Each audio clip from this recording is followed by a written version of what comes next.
딱 1분만 집중해서 들어봐. 이번 추석 연휴 진짜 아름답지 않아? 이 아름다운 명절을 망치는 진짜 절대 해선 안 되는 말들이 있잖아. 일단 학생이다. 그럼 일단 절대 성적 얘기를 해선 안 돼. 뭐 뻔한 얘기 하나 싶지? 이거 진짜 조금 심각해. 들어봐봐. 청소년들의 스트레스 원인 1순위가 학교 공부인데 여기에 우리나라 학생 4명 중에 1명은 성적 스트레스 때문에 죽고 싶단 생각을 해봤다고 했단 말이야. 안 그래도 힘든 애들한테 굳이 말을 꼭 얹어야겠어? 그리고 외모 얘기도 하면 안 돼. 살 좀 빼면 예쁘겠네 어쩌겠네 하는 말들 뭐 본인은 진짜 생각해서 하는 말이다. 예쁠 거라는데 왜 화를 내냐? 이런 사람들도 있던데 그냥 외워. 살 안 빼도 예쁘니까 외모 얘기는 그냥 하지 마. 여기에 이어서 연애는 안 하는지, 결혼 예정일은, 자녀 계획은 어떻게 되는지, 내 미래 가족 계획을 아예 대신 세워주는 분들도 계시잖아. 일단 연애를 하려면 데이트를 해야겠지. 지금 2030 세대 평균 데이트 비용이 한 번 할 때 7만 원 정도고 일주일에 2-3번 정도 만난다고 하니까 그럼 한 달 데이트 비용으로만 수십만 원은 그냥 사라지는 거 아니야. 거기다 결혼 비용 장난 없지. 아이라도 한 명 키우려고 하면 애 대학 보낼 때까지 최소 2억 정도는 들어간다고 하던데 말 꺼낼 사람이 이거 다 지원해줄 거 아니면 그냥 얘기를 꺼내지 말아야겠지. 그리고 이 얘기들을 진짜 절대로 해선 안 되는 가장 중요한 이유가 있어. 잔소리 메뉴판에 따르면 이 말을 전부 다 했을 경우 그 자리에서 총 400만 원이 바로 사라지기 때문에 통장을 지키고 싶으면 꼭 딱 1분만 집중해서 들어봐. 영화를 보면 뭐 갑자기 내 아들이 되라면서 대가족을 꾸리는 큰형님들이 계시던데 이렇게 아무나 자식으로 만들어도 되는 걸까? 알고 보니 이것도 다 법적으로 가능한 일이었더라고. 우리나라의 입양은 입양 특례법에 의한 입양, 친양자의 입양, 그리고 일반양자의 입양, 이렇게 크게 3가지 형태로 볼 수 있는데 뭐가 필요한 아이를 기관을 통해 입양하는 입양 특례법에 의한 입양이나 신부모와의 관계를 아예 끊고 입양 흔적을 지우는 친양자 입양은 미성년자를 대상으로 행해지는 입양이야. 성인을 입양하기 위해선 일반 양자로 드리는 수밖에 없는데 이 경우엔 원래 내 이름으로 쓰던 성을 바꾸지 않아도 되고 나를 낳아준 친부모와의 관계, 친권 빼곤 모두 그대로 유지되지. 애가 잘 자랄 수 있는 환경인지 어떤지 재산부터 과거 이력까지 겁나 꼼꼼하게 따져보느라 입양 요건이랑 절차가 빡센 다른 두 방식과는 다르게 일반 양자로 드리는 건 입양도 쉬워. 그냥 양부모가 성인이기만 하면 돼. 그리고 내 양자가 될 사람도 나보다 어리기만 하면 되지. 심지어 동갑이어도 나보다 딱 하루만 늦게 태어났다면 내 호적에 들어올 수 있어. 뭐 가정법원 이런 데 갈 필요도 없고 그냥 입양 신고서 써서 구청에 내기만 하면 아주 간편하게 내 친구를 내 자녀로 만들 수 있지. 요즘엔 결혼에 생각이 없는 사람들이 실제로 이렇게 뭐 병원이나 이런 곳에서 서로 보호자 역할을 해주기 위해 이렇게 자기 동거인을 입양하는 경우가 많아지고 있다고 하더라고. 유정이도 결혼 못하면 나 입양하겠다고 하던데. 아니 누구? 딱 1분만 집중해서 들어봐. 우리가 친자 확인을 한다고 머리카락 같은 걸 떼서 검사기에 싹 돌려보면 100% 친자입니다. 뭐 이렇게 나오는 게 아니라 99.999% 친자입니다. 뭐 이렇게 나오잖아. 도대체 0.001%의 확률에는 어떤 경우가 있는 걸까? 알고 보니 아무리 친자식이라고 해도 100%가 안 나올 수밖에 없는 것도 다 과학적인 이유가 있더라고. 일단 유전자 검사를 할 때는 DNA의 염기 서열을 확인하거든. 우리가 갖고 있는 DNA 안에는 ATGC라고 하는 염기라는 것들이 쭉 나열되어 있어. 애들이 어떻게 나열되어 있는지에 따라 애가 어떻게 생겼는지, 앞으로 어떤 질병에 걸린 확률이 높은지 뭐 이런 것들이 싹 다 결정되는 거야. 근데 이건 사람마다 싹 다 다른 순서로 연결되어 있는데 이 순서가 30억 쌍이나 되기 때문에 다 보는 게 불가능해. 근데 다행히도 사람들은 모두 이 긴 배열 중에서 15개씩 반복이 되는 구간이 있거든. 바로 STR 구간이야. 이건 길어야 15개니까 그걸 사람끼리 비교를 하는 거지. 그럼 15개만 보면 되니까 쉬운 거야. 그때 15개가 모두 같으면 친자가 맞다고 하고 한두 개가 틀렸을 때는 돌연변이 때문에 틀린 걸 수도 있어서 재검사를 하게 돼. 3개 이상 틀리면 그냥 자식이 아니라고 치는 거지. 친자가 맞다고 나왔는데 친자가 아닐 경우는 4조 7천억 명 중 1명 정도에 불과하다고 하니까 15개가 서로 일치한다면 사실상 친자라고 보는 게 맞아. 그래도 진짜 우연하게 남남인데도 저 염기 서열이 같을 수도 있잖아. 그래서 100%라고 절대 말을 못하는 거야. 참 씁. 딱 1분만 집중해서 들어봐. 우리가 친자 확인을 한다고 머리카락 같은 걸 떼서 검사기에 싹 돌려보면 100% 친자입니다. 뭐 이렇게 나오는 게 아니라 99.999% 친자입니다. 뭐 이렇게 나오잖아. 도대체 0.001%의 확률에는 어떤 경우가 있는 걸까? 알고 보니 아무리 친자식이라고 해도 100%가 안 나올 수밖에 없는 것도 다 과학적인 이유가 있더라고. 일단 유전자 검사를 할 때는 DNA의 염기 서열을 확인하거든. 우리가 갖고 있는 DNA 안에는 ATGC라고 하는 염기라는 것들이 쭉 나열되어 있어. 애들이 어떻게 나열되어 있는지에 따라 애가 어떻게 생겼는지, 앞으로 어떤 질병에 걸린 확률이 높은지 뭐 이런 것들이 싹 다 결정되는 거야. 근데 이건 사람마다 싹 다 다른 순서로 연결되어 있는데 이 순서가 30억 쌍이나 되기 때문에 다 보는 게 불가능해. 근데 다행히도 사람들은 모두 이 긴 배열 중에서 15개씩 반복이 되는 구간이 있거든. 바로 STR 구간이야. 이건 길어야 15개니까 그걸 사람끼리 비교를 하는 거지. 그럼 15개만 보면 되니까 쉬운 거야. 그때 15개가 모두 같으면 친자가 맞다고 하고 한두 개가 틀렸을 때는 돌연변이 때문에 틀린 걸 수도 있어서 재검사를 하게 돼. 3개 이상 틀리면 그냥 자식이 아니라고 치는 거지. 친자가 맞다고 나왔는데 친자가 아닐 경우는 4조 7천억 명 중 1명 정도에 불과하다고 하니까 15개가 서로 일치한다면 사실상 친자라고 보는 게 맞아. 그래도 진짜 우연하게 남남인데도 저 염기 서열이 같을 수도 있잖아. 그래서 100%라고 절대 말을 못하는 거야. 참 씁. 딱 1분만 집중해서 들어봐. 치명적인 나를 위한 플레이리스트. 이런 건 노래의 저작권 때문에 수익 창출도 안 될 텐데 왜 이런 플레이 영상을 만드는 걸까? 알고 보니 이것도 다 돈을 벌 수 있는 방법이 있는 거더라고. 저작권이 등록되어 있는 노래라면 유튜브 콘텐츠 아이디 시스템 때문에 그냥 자동으로 수익 창출에 제한이 걸리게 된단 말이야. 뭐 조회수가 아무리 100만 1000만 이래도 나한테 떨어지는 건 1도 없는 거야. 그럼 뭘 어떻게 돈을 번다는 건가 싶잖아. 채널이 좀 커져서 구독자도 빵빵해지고 하면 브랜드 협찬을 받기도 하는데 그 브랜드와 잘 어울리는 노래들로 플리를 짜고 영상인 브랜드를 노출하는 식으로 광고를 하는 거지. 그리고 가수의 신곡 홍보를 위해 소속사에서 이런 플리 유튜브를 이용하기도 해. 예전엔 뭐 노래도 어디 다 100곡 듣는 게 다였는데 요즘엔 이렇게 그날 무드에 맞춰서 플리를 틀어놓는다든지 아니면 쇼츠나 릴스를 보다가 꽂히는 게 있으면 따로 찾아본다든지 그런 식으로 노래를 들으니까 차트 역주행곡들도 늘어나고 아무튼 이게 바이럴에 조금 효과가 좋았던 거야. 그러니까 아예 가수랑 플리 채널을 연결해주는 매칭 플랫폼도 생겼다고 하더라고.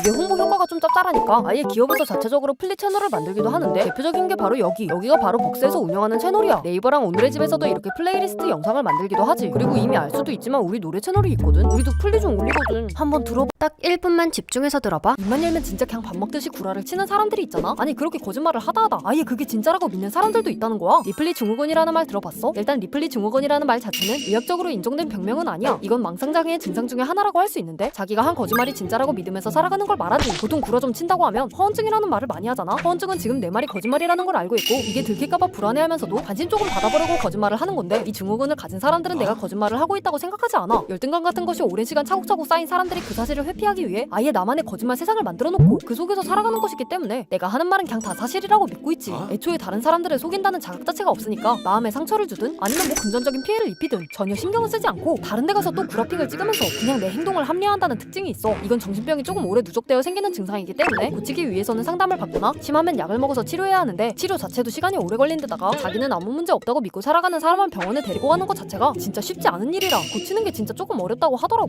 잠만, 찬우도 지가 잘생겼다고 생각. 딱 1분만 집중해서 들어봐. 산 정상에 올라가면 이렇게 웅장한 돌덩이들이 나 리틀 어몽길 인증샷 남길 수 있도록 딱 자리를 지켜주고 있잖아. 돌은 정상까지 도대체 어떻게 옮기는 걸까? 일단 이 정상석의 크기가 작아. 그럼 사람이 직접 들어서 옮겨야 해. 근데 이게 크기가 아무리 작다고 해도 강순도 100% 돌덩인데 요만한 크기여도 이게 70kg 정도 한단 말이야. 그럼 이 돌을 지게로 지고 장정 셋이 달라붙어서 우리 노일 봉우리까지 지옥에 등산을 해줘야 하는 거지. 돌의 크기가 조금 많이 커서 막 1톤 2톤 이러면 그땐 헬기를 이용해서 옮겨야 해. 딱 몇 킬로 이상이어야 헬기로 옮길 수 있다 이렇게 기준이 정해져 있는 건 아니고 돌의 무게도 무겁고 받침대 같은 것도 같이 설치해야 해서 헬기 수송이 더 효율적이겠다고 판단됐을 때 산림청에서 산림 항공기를 지원해주기도 하지. 근데 가는 길을 보아하니 그냥 사람이 조금 고생하면 가능하겠는데 싶으면 지원해주지 않는다고 하더라고. 냅다 몸으로 떼어야 하는 거야. 아무튼 이걸 정상에 세웠어. 그럼 얘가 굴러 떨어지지 않도록 바닥에 시멘트를 발라서 단단하게 고정해주는 작업까지 전부 수작업으로 해야 해. 꼭대기까지 중장비를 옮겨올 수 없으니까 당연히 이 거대한 돌을 세우는 것도 그냥 사람이 전부 달라붙어서 도르래 같은 걸로 드는 수밖에 없어. 진짜 그냥 보통 막노동이 아닌 거야. 이렇게 돌을 다 세워놓고 나면 미션 컴플리트인 줄 알았겠지만 남은 자재들은 결국 또 사람이 다 바리바리 싸들고 험한 산길을 내려와야 한다던데. 진심 극한 직업. 딱 1분만 집중해서 들어봐. 집이 이렇게 폭삭 무너지는 이유가 아니 조그마한 개미 때문이라고? 이렇게 생긴 녀석이 바로 흰개미인데 얘는 평소에 나무 같은 걸 엄청 좋아하는 놈들이야. 이렇게 거대하게 생긴 여왕개미가 알을 숭풍숭풍 낳을 수 있게 나무를 열심히 갉아먹어서 먹을 것들을 여왕에게 갖다 바치지. 그러다 보니 사람들이 나무로 지어둔 집을 갉아먹어서 이렇게 집을 무너뜨리기까지 하는 거야. 이런 피해는 미국 같은 나라, 그러니까 나무주택이 많은 나라에 엄청나게 심하거든. 여기는 토네이도, 지진, 홍수, 화재 뭐 이런 웬만한 자연재해가 종합적으로 일어나기 때문에 집이 박살나도 보험만 되어 있으면 보상을 받을 수 있단 말이야. 근데 이런 보험에서조차 흰개미 피해를 보상해주지는 않아. 너무 흰개미들이 많아서 보험 가입 이전에 흰개미가 있었는지 없었는지 알 수도 없고 집주인이 방역만 잘하면 문제가 없다는 게 그 이유야. 그래서 많은 미국인들은 콘크리트를 엄청 넓게 깔고 주변에 방역 제품을 뿌려가면서 집을 관리한다고 하더라고. 동남아에서도 이런 문제가 심각하거든. 말레이시아에는 쿠알라룸푸르 세인트존스 대성당도 흰개미 때문에 박살이 나버렸어. 근데 이게 저 바다 건너 이야기라고 생각하고 있었지만 강남에서도 그렇고 지방에서도 흰개미가 나오고 있어. 충남 공주에서는 흰개미가 집을 갉아먹어서 나무 기둥이 부러져 집이 무너져버린 사건도 있었지. 진짜 다른 개미는 안 그러는데 왜 흰개미만 이러는 걸까 싶은데 사실 흰개미는 개미가 아니야. 개미랑 비슷하게 생겼을 뿐. 얘는 바퀴벌. 딱 1분만 집중해서 들어봐. 얼마 전에 테무 본사 앞으로 수백 명이 몰려가서 시위를 벌인 거 알아? 무슨 테무에서 산 땡땡 이런 물까지 생길 정도로 테무에서 산 물건들이 진짜 짝퉁도 많고 허접하기로 유명하잖아. 삼성 TV를 샀더니 스마스 눅TV가 오질 않나. 크로와상 조명을 샀더니 진짜 크로와상 빵이라. 집구석에 개미가 바글바글 꼬이질 않나. 이러니까 전 세계 소비자들이 당연히 너도 나도 환불을 해달라고 할 거 아니야. 근데 테무에서는 이렇게 소비자 불만이 접수되면 그 물건을 판매한 판매업자에게 제품 가격의 최대 5배까지 벌금을 부과할 수 있단 말이야. 그렇게 떼인 벌금만 총 하나로 약 262억이나 된다고 하니까 테무에 입점해 있는 중국 사장님들이 자기들이 먼저 짝퉁 허접 상품 보낸 건 생각도 안 하고 그냥 일단 몰려와서 죽겠다고 항의를 해댄 거야. 근데 테무는 다 애초에 소비자 보호를 위한 조치로 판매자 계약에 명시되어 있던 거고 그럼 허위 배송이나 상표 위조를 하지 말지 그랬냐면서 뭐 일단 해결책을 찾아보자고 이 사장님들을 달래고 있다고 하더라고. 근데 이렇게 중국 안에선 판매자들이 반발을 하고 벌금을 못 이겨서 줄줄이 폐업을 하는 와중에 중국의 이런 초저가 공세를 막으려고 미국이랑 EU에서도 막 해외 직구 면세 기준을 강화하려고 하니까 해외 시장 확장에도 제동이 걸려버리고 만 거지. 그니까 얼마 전엔 테무의 모기업인 핀도더의 주가도 곤두박질 치고 시가총액도 하루 만에 73조 원 넘게 증발하고 뭐 하여튼 힘든 상황이래. 아니 이런 쓰레기 물건들 파는데 안 망하는 게 1분만 집중해서 들어봐. 북극의 빙산이 다 녹으면 지구가 잠긴다. 뭐 이런 이야기 많이 들어봤지? 알고 보니 지구의 모든 빙산이 다 녹아도 지구 바다는 변화가 거의 없는 것도 다 과학적인 이유가 있더라고. 일단 빙산을 잘 보면 바다 위에 둥둥 떠있어. 잠수함을 탄다면 빙산 아래로 통과해서 지나갈 수 있지. 북극의 얼음들은 모두 물에 둥둥 떠있는 거야. 만약에 컵에 얼음물을 가득 담은 뒤에 얼음이 녹으면 어떻게 돼? 컵에 물이 넘치지 않잖아? 그거랑 똑같은 거야. 빙산의 일부는 바다 위에 떠있지만 얼음이 녹으면서 부피가 감소하기 때문에 해수면에 영향을 미치지 않아. 해수면에 영향을 주는 건 그린란드 위나 남극에 있는 빙하들이야. 애초에 땅 위에 있던 친구들이니까 녹아서 바다로 흘러가면 해수면이 높아지겠지. 심지어 남극 얼음의 두께가 2km 정도라니 엄청 많기도 많지. 근데 이렇게 얼음이 두껍다 보니까 얼음을 뺀 남극의 땅이 어디부터 어디까지인지 파악하기가 어려워. 대충 지금까지 파악한 바에 따르면 붙어있는 땅이 아니라 이렇게 섬처럼 생긴 게 남극의 모습이거든. 그리고 얼음 아래는 호수같이 또 물이 있고 그 아래 땅이 있는 경우가 많아서 정확히 남극의 얼음이 녹았을 때 높아지는 해수면의 높이를 추산하기가 어려워. 연구진에 따르면 수십 미터가 높아질 수도 있다는데 아직 남극도 미지의 세계라. 이 또한 단순 추측이지. 지구온난화로 바다가 더워지면 바다의 부피 자체가 커지거든. 만약 바다가 1도 정도 더 더워진다면 30cm 정도 상승한다고 하더라고. 그래서 아파트 펜트하우스는 높은 딱 1분만 집중해서 들어봐. 손가락이랑 발가락은 도대체 왜 딱 5개일까? 알고 보니 인간의 발가락이 5개인 것도 다 과학적인 이유가 있더라고. 엄청 옛날에 바다에 살던 생물이 굳이 땅 위로 기어 올라왔거든. 이때 올라온 친구가 이티오스테가라고 발가락이 7개 정도 있던 친구였어. 이때만 해도 7개보다 발가락이 많은 놈도 있고 완전 개수가 지 맘대로였지. 근데 발가락이 많으면 많을수록 근육이랑 신경계가 복잡하게 얽혀 있어야 하니까 효율적이지 않단 말이야. 야생에서는 단순하고 효율적일수록 에너지를 잘 아껴서 생존에 유리하거든. 그래서 발가락을 줄이는 쪽으로 진화를 해왔지. 근데 계속 줄이다 보면 서 있는 게 힘들잖아. 자, 이제 한번 생각을 같이 해보자. 발가락이 2개라고 생각해봐. 옆으로 쉽게 넘어질 것 같지? 그럼 3개일 때는 조금 더 유연할 것 같잖아. 이렇게 발가락이 많으면 많을수록 힘을 쉽게 분산시킬 수도 있고 균형을 잡기에도 매우 유리해. 또 손가락 2개로 물건을 짚는 것보다 3개, 4개, 5개 많을수록 유리하잖아. 이렇게 손가락 같은 게 많을수록 생기는 장점도 많아. 그러니까 정리를 해보면 7개의 발가락이 비효율적이니 줄이긴 줄이는데 여러 측면에서 안정성을 확보할 수 있는 수가 딱 5개였다는 거야. 또 고양이 같은 애들은 뒷발가락이 4개인데 원숭이는 또 5개잖아. 원숭이는 뒷발로도 뭔가를 잡아야 하기 때문에 5개가 유리했고 고양이는 뒷발로 찍어서 어디로 올라가니 4개여도 충분하다고 볼 수 있는 거지. 솔직히 나도 새끼 발가락 정도는 없어도 딱 1분만 집중해서 들어봐. 우리가 아파서 열이 날 때 40도가 되면 위험하다고 하잖아. 우리 평균 체온보다 3.5도밖에 높지 않은데 위험한 이유가 뭘까? 알고 보니 40도가 위험한 것도 다 과학적인 이유가 있더라고. 먼저 40도라는 온도는 단백질이 변성을 시작하는 온도야. 다들 계란 익히거나 고기를 구워봤지? 계란이나 고기가 한번 익어버리면 그 전 상태로 돌아가는 게 말도 안 되게 어려워지잖아. 그 이유가 바로 단백질이 변성됐기 때문이야. 쉽게 말해 몸이 서서히 익어간다는 거지. 우리 몸에는 피부나 살 같은 거 말고도 단백질로 이루어진 중요한 것들이 많거든. 그 중에서도 가장 중요한 게 바로 효소야. 효소는 단백질로 이루어진 친구들인데 우리 몸이 재구실을 하기 위해서 다양한 일들을 해. 아밀라아제나 락타아제 같은 소화를 수행하는 놈들도 있고 세포를 분열하거나 번식할 때 중요한 DNA 같은 친구들도 있어. 그리고 우리가 밥을 먹고 힘을 내려면 ATP라는 애들이 필요한데 이 ATP를 만드는 애들도 다 효소 같은 애들이 하는 거야. 쉽게 말해서 몸이 기력을 잃어가 버리고 죽어가 버리는 거지. 근데 우리가 열이 나는 이유는 우리 몸이 열이 내서란 말이야. 한마디로 지금 자살하는 것과 별반 다를 게 없는데 이렇게 난리를 피우는 것도 이유가 있어. 열이 나면 우리도 힘들지만 더 힘든 놈들이 바로 박테리아랑 바이러스야. 얘들이 계속 몸에서 새끼를 까면서 우리를 괴롭히는데 열이 나면 이 증식 속도가 말도 안 되게 떨어지거든. 진짜 우리 몸도 극단적이다. 너가 안 죽으면 나도 안 살. 딱 1분만 집중해서 들어봐. 해녀가 되려면 어떻게 해야 할까? 바다 수영 좀 할 줄 알고 강철 심폐 능력을 가지고 나 오늘부터 해녀요 하면 되는 건 아닐 거 아니야. 알고 보니 해녀가 되는 것도 다 방법이 있는 거더라고. 일단 해녀 학교가 있거든. 거기서 물질이나 뭐 이런 것들을 배울 수 있지. 학교라고 해도 뭐 입학금이나 수업료 같은 걸 받지도 않고 그냥 장비 대여비만 내면 돼. 당연히 해녀 학교를 졸업했다고 바로 해녀가 될 수 있는 건 아니야. 여기선 그냥 뭐 물질하는 방법이나 그런 걸 가르쳐주는 곳이라 굳이 해녀 학교를 다니지 않았더라도 얼마든지 해녀가 될 수 있어. 그렇다고 뭐 나 혼자 자칭 해녀다 하고 아무 바다에나 막 들어가서 아무 해산물이나 막 따오면 바로 잡혀갈 수 있거든. 가장 중요한 나자모업 등록이라는 걸 해야 해. 산소호흡 장비 없이 바다로 들어가서 해산물을 채취해오는 걸 나자모업이라고 하는데 이 나자모업 등록을 하기 위해선 그 지역 어촌계의 허락을 받아야 한단 말이야. 이게 진짜 쉽지 않다고 하더라고. 다들 바다에서 나는 것들로 먹고 사시는 분들인데 진입이 들어오면 당연히 내 몫이 줄어들 수밖에 없을 거 아니야. 그래서 어촌 개원들이랑 친해지려고 몇 년씩 그 지역에 살면서 친목을 다지는 사람도 있다고 하더라고. 암튼 그렇게 어촌 계장님 허락 도장까지 받았으면 이제 나자모업 등록 신고서를 쓸 수 있어. 그럼 관할시에서 심사가 나오는데 해녀 장비는 다 갖추고 있는지 수영이나 잠수는 잘 하는지 뭐 그런 걸 딱 증명해줘야 하지. 제주도에서 해녀가 되면 이렇게 해녀증도 주던데 여차하면 딱 1분만 집중해서 들어봐. 미군 기지 안에서는 달러로 결제가 된다고? 그럼 여기 미국 땅인 거야? 그리고 광화문에 있는 미 대사관도 미국 땅인 거야? 결론적으로 한국 땅은 맞지만 한국의 영향력이 거의 없는 곳이야. 만약에 외국인이 광화문 광장에서 범죄를 저지른다면 한국법으로 처벌하거든. 근데 대사관 안에서 범죄가 일어나면 이야기가 조금 달라져. 그 땅은 대한민국 땅이 맞긴 하지만 대사관 내부는 경찰이나 공무원이 당사국에 허가 없이 들어갈 수가 없어. 비엔나 외교 협약에 따라 대한민국 대통령이랑 국회가 개입하지 않겠다고 법으로 정해뒀으니 그런 거야. 미군 기지도 비슷한 경우거든. 여긴 한미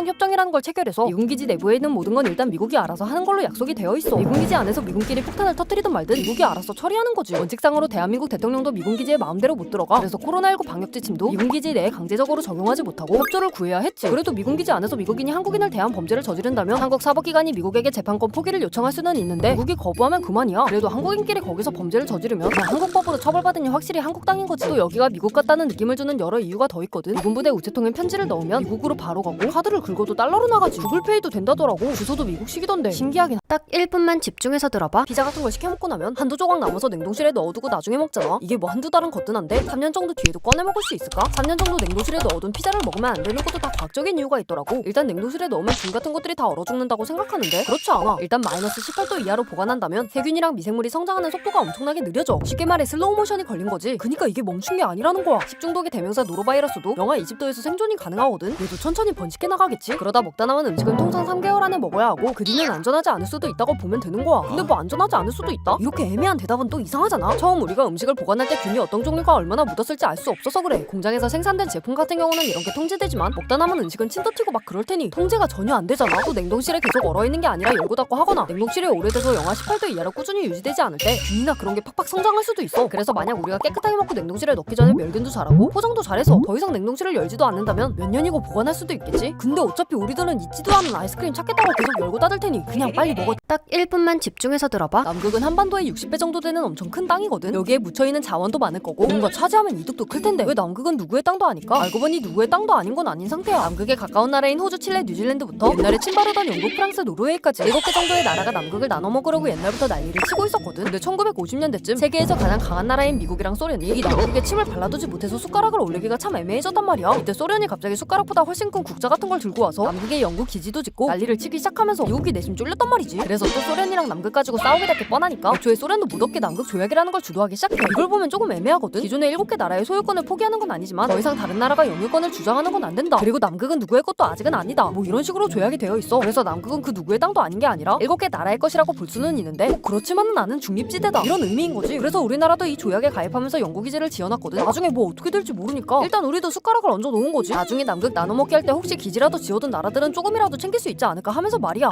한국도 숟가락. 딱 1분만 집중해서 들어봐. 우리나라엔 아직 해결되지 않고 남아있는 미제 사건들이 있잖아. 2005년 천안의 한 저수지에서 의문의 검은 비닐봉지들이 발견됐어. 그 안에 몸통과 머리가 토막난 사람의 유골이 들어있었다고 해. 수사 결과 피해자는 5, 60대 남성이고 유골은 7개월 이상 된 것이며 죽고 나서 시신이 잘린 것으로 추정되는 것 말곤 가해자는 물론 피해자의 신원조차도 제대로 밝혀진 것이 없지. 인천 구월동에서 2003년과 2008년에 각각 간호사와 간호조무사가 실종됐거든. 간호사는 20대 여자로 집에 오던 도중에 갑자기 연락이 끊겼고 50대 여자인 간호조무사도 마찬가지로 퇴근버스에 타는 CCTV 영상 말고는 뭐 환승하고 이런 모습 하나 없이 그대로 감쪽같이 사라졌다고 하더라고. 아무런 단서가 남아있지 않아서 이것도 장기 미제 실종 사건으로 남았어. 1999년 대구에서 집을 나선 6살 어린아이에게 정체불명의 남자가 아이의 얼굴에 황산을 붓고 도망친 사건이 있었어. 아이는 얼마 못 있고 목숨을 잃게 된 엄청난 충격적인 범죄였는데 결국 범인을 잡지 못하고 공소시효가 끝나서 미제 사건으로 남아버리고 만 거야. 이 사건 때문에 2015년부터 살인죄에 대해선 공소시효를 없애는 것으로 법이 바뀌었고 경찰에선 미제 사건 전담팀을 만들어서 미제 사건에 대한 수사를 계속하고 있지. 우리나라 3대 미제 사건 알지? 그중에서 화성 연쇄살인 사건의 범인이 이춘재라는 걸 결국 밝혀냈잖아. 남은 사건들도 언젠가는 다 범인이 밝혀지게 될 거야. 안전범죄라는 건 딱 1분만 집중해서 들어봐. 가끔 공중 화장실 같은 곳에 보면 이런 스티커들이 붙여져 있는 거 본 적 있지? 그 중에서도 여자 화장실에 가면 진짜 어쩌다 가끔 이런 스티커가 붙여있곤 하던데 이게 대체 뭐길래 나를 아름답게 만들어준다는 걸까? 일단 저기 적혀있는 빈모증이라는 건 말 그대로 털이 부족하다는 거거든. 근데 보통 이런 증상을 겪는 사람들은 소중한 그 부분에만 털이 나지 않는 경우가 많단 말이야. 뭐 요즘에 남자 여자 가릴 것 없이 무청력 같은 여러 가지 이유로 딱 깔끔하게 브라질리언 제모를 하는 사람들이 많이 늘어나고 있지만 진짜 한 10에서 20년 전만 해도 거기에 털이 없으면 목욕탕을 가거나 이럴 때 좀 이상하게 보는 사람들도 많았고 그것뿐만이 아니라 더 옛날에 성교육을 제대로 받지 않았던 시절에는 털이 없는 게 성병에 걸리기 때문이라고 믿는 사람들도 있어서 진짜 스트레스가 장난 없었던 거야. 그렇게 말 못할 고민을 가진 사람들을 노리다 보니까 이런 광고가 화장실이나 지하철 곳곳에 붙어있게 된 거지. 지금은 자연스럽게 많이 없어졌지만 보니까 뭐 털을 나게 해주는 마법을 부려주는 건 아니고 빈약한 그곳을 가려주는 가발 같은 제품을 파는 거라고 하더라고. 근데 이런 광고 스티커들은 남자 화장실에 훨씬 많이 붙어있다고 하더라고. 이런 의아픈 광고는 물론이고 정체를 알 수 없는 광고 스티커들이 붙어있는 경우가 많은데 일단 공중 화장실에 이런 광고를 함부로 붙이는 건 다 불법이고 여기서 파는 것들도 다 불법으로 만든 가짜들이니까 호기심에라도 절대 연락. 딱 1분만 집중해서 들어봐. 원숭이는 바나나에 미쳐있잖아. 근데 원숭이 중에서 바나나 먹으면 죽는 원숭이가 있다던데 얘는 도대체 왜 그러는 걸까? 이 이상한 주인공은 바로 코주부 원숭이야. 코주부 원숭이는 이렇게 코가 엄청 긴 친구인데 수컷만 그렇고 암컷은 오똑한 코를 가지고 있어. 원래 원숭이들은 보통 달달한 음식을 먹고 살아가는데 이 친구는 단 음식을 먹으면 절대 안 돼. 달 익은 과일을 먹게 된다면 소화액이 너무 과하게 발효를 시켜버려서 복부에 가스가 가득 차게 되거든. 운이 좋으면 소화불량이겠지만 운이 조금 나쁘게 된다면 가스가 가득 차서 죽어버리기도 해. 그럼 도대체 얘들은 뭘 먹나 싶잖아. 바로 그냥 잎을 먹어. 나무에 달린 잎이나 열매, 씨앗, 완전 덜 익은 과일 이런 걸 먹고 살고는 하지. 코주부 원숭이는 이렇게 당이 적은 음식만 소화할 수 있도록 진화가 된 거지. 도대체 왜 이따구로 진화했을까 싶은데 이것도 일종의 전략적인 방법이었어. 달달한 과일에는 수많은 동물이 모이니 밥을 쟁취하기 위해서 수많은 동물이랑 싸워야 하잖아. 근데 얘들은 그냥 그 싸움에서 피해서 맛없는 것들만 골라서 먹고 다닌 거야. 그럼 먹이를 두고 경쟁을 하지 않아도 되니까 훨씬 생존에 유리했던 거지. 그렇다면 코주부 애들은 아예 달달한 것은 못 먹지 않을까 싶잖아. 근데 그건 또 아니야. 태어났을 때부터 달달한 과일을 먹이기 시작하면 걔는 또 자라서 달달한 과일을 잘 먹고 산다고 하더라고. 근데 가을같이 열매가 다 익어서 먹을 게 없으면 어쩌나 싶은데 그럼 과일을 다 발라내서 씹어 먹는다더라고.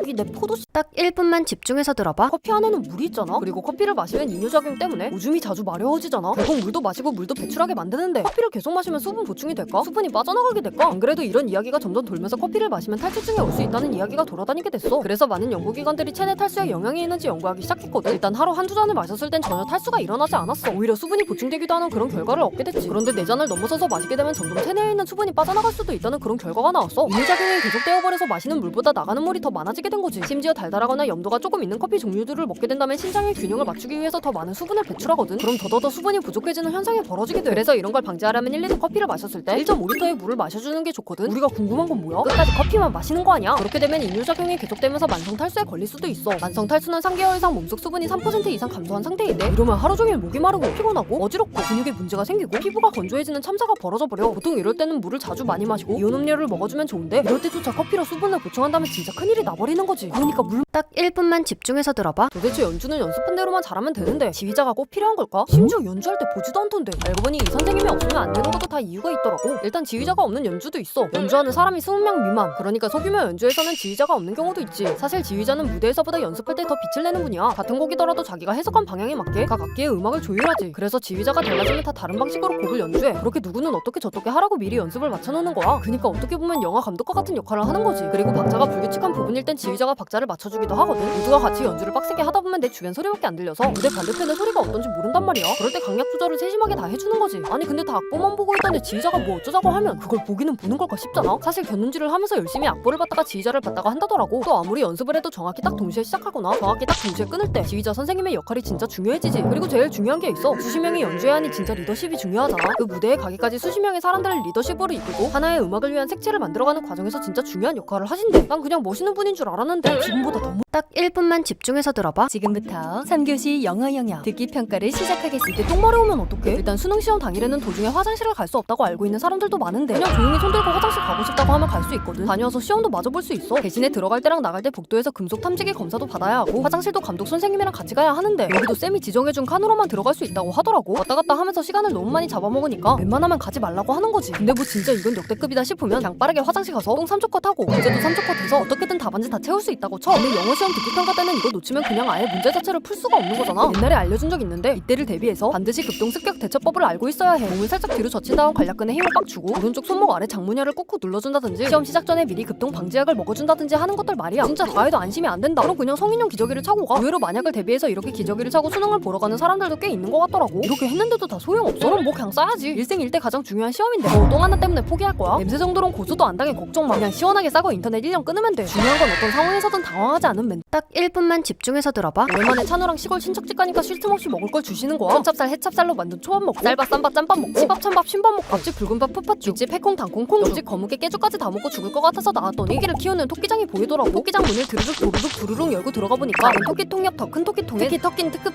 토끼가 있는데 이 토끼 특기가 토끼 똥싸기라고 해서 그냥 다시 문 두루룩 도르륵 드르륵 닫고 나왔어. 그러니까 이번엔 저녁은 식당에서 먹자고 개설 홍합으로 요리한 홍합찜 가게로 끌려갔는데 호박 홍합찜 홍게 홍합찜 홍시 홍합찜을 시키니까 합성 착향류를 쓰지 않은 홍합 완방빵을 서비스로 주더라고. 마침 우리 옆 테이블엔 아빠 친구 백 버퍼박사 아저씨랑 버퍼박사 아저씨가 있었는데 둘이서 한국문화예술위원회 위원 선임을 위한 위원 추천권 때문에 겁나 싸우고 있었던 거야. 거기에 버퍼박사 아저씨 동생인 병원장 박병원 아저씨까지 끼더니 강약 중강약약국 양강국 약사 아저씨까지 불러서 공동수 수학학원 원장 장기기장 증서 서명 명당 단체 체결 결사 반대에 대해서 불꽃 토론을 펼치더라고. 그 의견은 말이 되지 아니할 수 있다고 고려할 수 있을 수 있지 않을 수도 있을지 모를 수도 없을까라는 생각이 들 수 있다고 언급할 수 없을 수도 있을 수 있지 아니할 수 없다고 하던데 이거 분명 한글인데 나 왜 못 딱 1분만 집중해서 들어봐. 이런 문자 받아본 적 있어? 요즘 안 그래도 먹고 살기 팍팍해서 간단한 부업 같은 걸 알아보는 사람들이 많은데 그냥 리뷰만 쓰면 되는 알바라니. 내용을 들어보면 이런 거야. 자기들이 쇼핑몰을 새로 열었는데 가입해서 상품을 결제하고 리뷰를 좀 좋게 적어주면 원래 결제한 상품값의 한 10% 정도를 더해서 다시 돌려준다는 거지. 뭐 한 3만원짜리 물건을 사면 뭐 다시 33,000원을 입금해주는 식이야. 처음에 한두 번은 진짜 돈이 입금돼. 그래봤자 소소한 수익이지만 어쨌든 조금 믿음이 생길 거 아니야. 그렇게 점점 금액을 키워가는 거야. 그러다 나중엔 전자기기나 가전제품 같은 몇백 몇천만원짜리 상품을 결제하게 하는 거지. 금액이 커지면 그땐 팀을 짜서 단톡방을 파주고 나 빼고 다른 사람들은 다 이걸로 엄청난 수익을 얻었다고 하면서 아예 자기들 계좌를 까서 보여주는 식으로 딱 막타를 쳐주는 거지. 이런 곳은 사이트에 떡하니 적혀있는 사업자 등록번호도 실제로 존재하는 걸 맘대로 도용해서 쓰는 거라서 단순히 번호를 조회해보는 것만으로는 알아차리기 어려울 수 있어. 그니까 의심이 들면 그냥 전화를 직접 걸어서 확인해봐. 그럼 다른 사람이 받을 거야. 이런 건 그냥 가입만 해도 개인정보 다 털리는 거라. 애초에 이렇게 문자로 온 링크들은 그냥 처음부터 눌러보지도 말고 가입만 해도 몸 패드를 준다고. 사기 이벤트를 하는 쇼핑몰들도 많은데 그런 것도 다 내 개인정보를 털어가려고 하는 거니까 싹 무시하고. 근데 난 아이패드 진짜 줄 거거든? 못 믿겠으면 딱 1분만 집중해서 들어봐. 아니 지금 다리 2개라고? 이게 뭔 개소리인가 싶겠지만 알고 보니 지금 다리 2개인 것도 다 과학적인 이유가 있더라고. 일단 달은 지구를 빙빙 도는 유일한 위성이잖아. 달밖에 없어서 지구의 위성 그냥 달이라고 부르는데 얼마 전 지구의 위성이 하나 더 생겼더라고. 2024 PT5라고 불리는 이 친구는 11m 정도 됐는데 9월 30일에 지구에 붙잡혀서 11월 26일까지 지구를 빙빙 돌 거래. 아쉽게도 눈으로 보이지도 않고 망원경으로도 잘 안 보이는 작은 크기라고 하더라고. 어쨌든 잠시 동안 지구에 달이 2개가 된 거잖아. 사실 이 친구 말고도 지구를 도는 위성이 더 많아. 있잖아. 이번에 우리 지구에 들른 2024 PT5를 포함해서 이렇게 4개의 친구들이 지구를 임시로 돌거나 돌았던 임시 위성들이 있어. 이 친구들은 지구랑 태양 그리고 달의 영향을 받아서 막 이렇게 어지럽게 지 맘대로 돌아. 그래서 왔다가 금방 갈 수도 있고 갔더라도 다시 올 수도 있지. 얘들은 10m도 안 되는 경우도 많고 엄청 작거든. 근데 준위성이라는 놈들도 6개 정도가 있는데 얘들은 100m가 넘는 엄청 큰 친구도 있어. 얘들은 지구 근처를 따라다니면서 같이 태양을 도는 놈들이지. 이렇게 지구 근처를 달처럼 예쁘게 돌지 않고 불안불안하게 도는 친구들이 많아서 이게 또 떨어질까 겁이 나잖아. 그래서 나사 같은 애들이 미리 애들이 어떻게 움직일지 싹 다 계산을 해보니까 다행히 지구로 떨어지진 않고 점점 시간이 지나면서 지구를 떠날 거라고 하더라고. 근데 사실 위성은 훨씬 더 많아. 인공위성이 10,000개 정도. 딱 1분만 집중해서 들어봐. 군대에서 가장 높은 계급이 바로 5성 장군, 그러니까 원수라는 계급인데 왜 우리나라에는 4성 장군까지밖에 없을까? 알고 보니 5스타가 없는 것도 다 이유가 있더라고. 일단 우리나라의 계급 관련 법인 군인사법을 본다면 원수라는 5스타 계급은 실제로 존재해. 하지만 우리나라 국군이 창설된 이래 단 한 명도 원수를 달아본 사람은 없지. 이 법을 본다면 국가에 뚜렷한 공적이 있는 대장 중에서 원수를 임명한다 이렇게 되어 있거든. 잘 생각해보면 지금 당장 전쟁이 터져서 막 난리통이 났을 때 뭔가 공적이 있을 때 올려준다는 말이야. 그러니까 없는 게 좋은 거지. 그리고 5스타까지 달 만큼 우리나라 군 규모가 크지 않아. 4성 장군 여러 과가 원수인 대통령만으로도 우리나라 국군을 충분히 통솔할 수 있기 때문이지. 그러니까 군 규모가 크지 않아서 없다는 거야. 우리나라보다 훨씬 규모가 큰 미국도 전시 상황이 아닐 때 5성 장군을 두지 않고 있어. 2차 대전같이 큰 전쟁이 났을 때 징집되는 사람도 많고 군 규모가 엄청 커지다 보니 5성 장군들이 생겼지. 대표적으로 메가더가 5성 장군이었어. 그리고 미국이나 다른 나라를 보면 대원수라고 불리는 6성 장군도 있거든. 5성 장군 중에서도 진짜 개쩌는 일을 한 사람들에 대해서 대원수 계급을 주기도 해. 근데 이건 5성 장군보다 더 높은 누군가라는 의미보다는 명예 계급에 가까워. 그래서 미국을 건국한 워싱턴이나 1차 대전의 영웅이었던 퍼싱 같은 사람들에게 주는 매우 특이한 계급이었던 거지. 4성 장군도 엄청난데 원수는 열이 다섯. 딱 1분만 집중해서 들어봐. 공부하면 강남 8학군이라고 하는데 여기 있는 애들은 도대체 공부를 얼마나 잘하는 걸까? 일단 서울에 있는 11개의 학군 중에 강남구와 서초구에 있는 학교들이 강남 8학군이야. 1970년대에 강남을 개발하면서 전국 쪽에 있던 여러 명문 학교들이 강남으로 이사를 오게 됐거든. 그때부터 치맛바람 좀 날렸던 학부모들도 학교 따라 이사를 오고 대치동 이런 곳 주변으로 자연스럽게 학원가가 만들어지고 사교육의 중심지가 되면서 딱 교육의 메카가 돼버린 거지. 요즘 저출생 때문에 막 학교에 애들이 없어진다고 난리잖아. 근데 서울에 있는 중학교 중에서 강남 8학군 지역 학교들에만 유일하게 신입생이 늘었다고 하더라고. 그냥 다 여기로 몰려가는 거야. 여기 사는 애들은 이미 초등학교 때부터 미래의 공부를 잘할 수 있도록 체력을 기르는 수업을 받으면서 한 달에 학원비로만 200~300만 원 정도는 그냥 평균적으로 쓴다고 하더라고. 여기서도 가장 유명한 한 고등학교에 올해 대학 입결 결과를 찾아보니까 스카이에 합격한 학생만 153명이고 의대에 붙은 학생은 114명이나 되더라고. 여기 말고도 이름만 대면 다 아는 명문대에 진학한 학생들도 엄청 많았어. 뭐 이렇게 대학 잘 가기로는 소문이 자자한데 아니 대학 진학률은 또 가장 낮은 거야. 전교생이 그냥 다 같이 공부를 잘하니까 오히려 내신 따기가 겁나 빡센 거지. 그러니까 전부 다 정시 파이터가 되거나 수능을 보기도 전에 바로 겟레디 재수임미를 해버리는 학생들도 엄청 많다고 하더라고. 얘들아 밥은 챙기면서. 딱 1분만 집중해서 들어봐. 잘못하면 북한이랑 전쟁을 할 수도 있다고? 아니 얘네가 또 뭐 때문에 이러는 걸까? 북한 말을 들어보면 우리가 평양으로 무인기를 띄워서 막 이런 대북전단을 뿌렸다고 하거든. 이게 한 번도 아니고 지난 3일, 9일, 10일 3번이나 무인기를 날렸다는 거야. 뭐 당연히 증거는 없어. 이게 북한에서 찍었다는 사진인데 이렇게 무인기를 추정되는 비행물체에서 대북전단지 묶음으로 추정되는 무언가가 뿌려지는 게 찍혀있다는 게 다지. 우리나라에선 일부러 사실 안 알려줌을 시전하고 있는 중인데 북한이 뭐라고 하든 맞다 아니다 그냥 사실관계도 확인을 안 해줘서 우리 패도 안 까고 북한에서 대응하기도 혼란스럽게 하기 위해 전략적 모호성을 취하고 있는 거야. 그러니까 북한도 열이 좀 받았는지 배래 한국 쓰레기들에게 징벌의 불소나기를 퍼부어야 한다면서 겁나 막말을 해대고 있어. 아니 근데 진짜 어이없는 게 지금까지 북한이 우리에게 무인기를 보낸 게 확인된 것만 10번이 넘고 횟수로 따지면 10년이 넘는단 말이야. 거기다 지금도 심심하면 오물풍선 보내면서 우리는 지금 피해액만 억이 넘어가는데 이거 완전 그냥 내로남불 오지는 거지. 아무튼 그래서 정원이가 지금 군사분계선 일대에 있는 포병부대에 완전 사격 준비 태세까지 지시한 건데 언제든지 바로 포탄을 쏴버릴 수 있는 그런 일촉즉발의 상황인 거지. 이게 사실은 지금 북한 내부 사정이 충성도도 많이 떨어지고 조금 안 좋은 상황이라 그걸 통제하기 위해서 일부러 이렇게 긴장감을 고조시키고 있는 거라고 하던데 지겹다.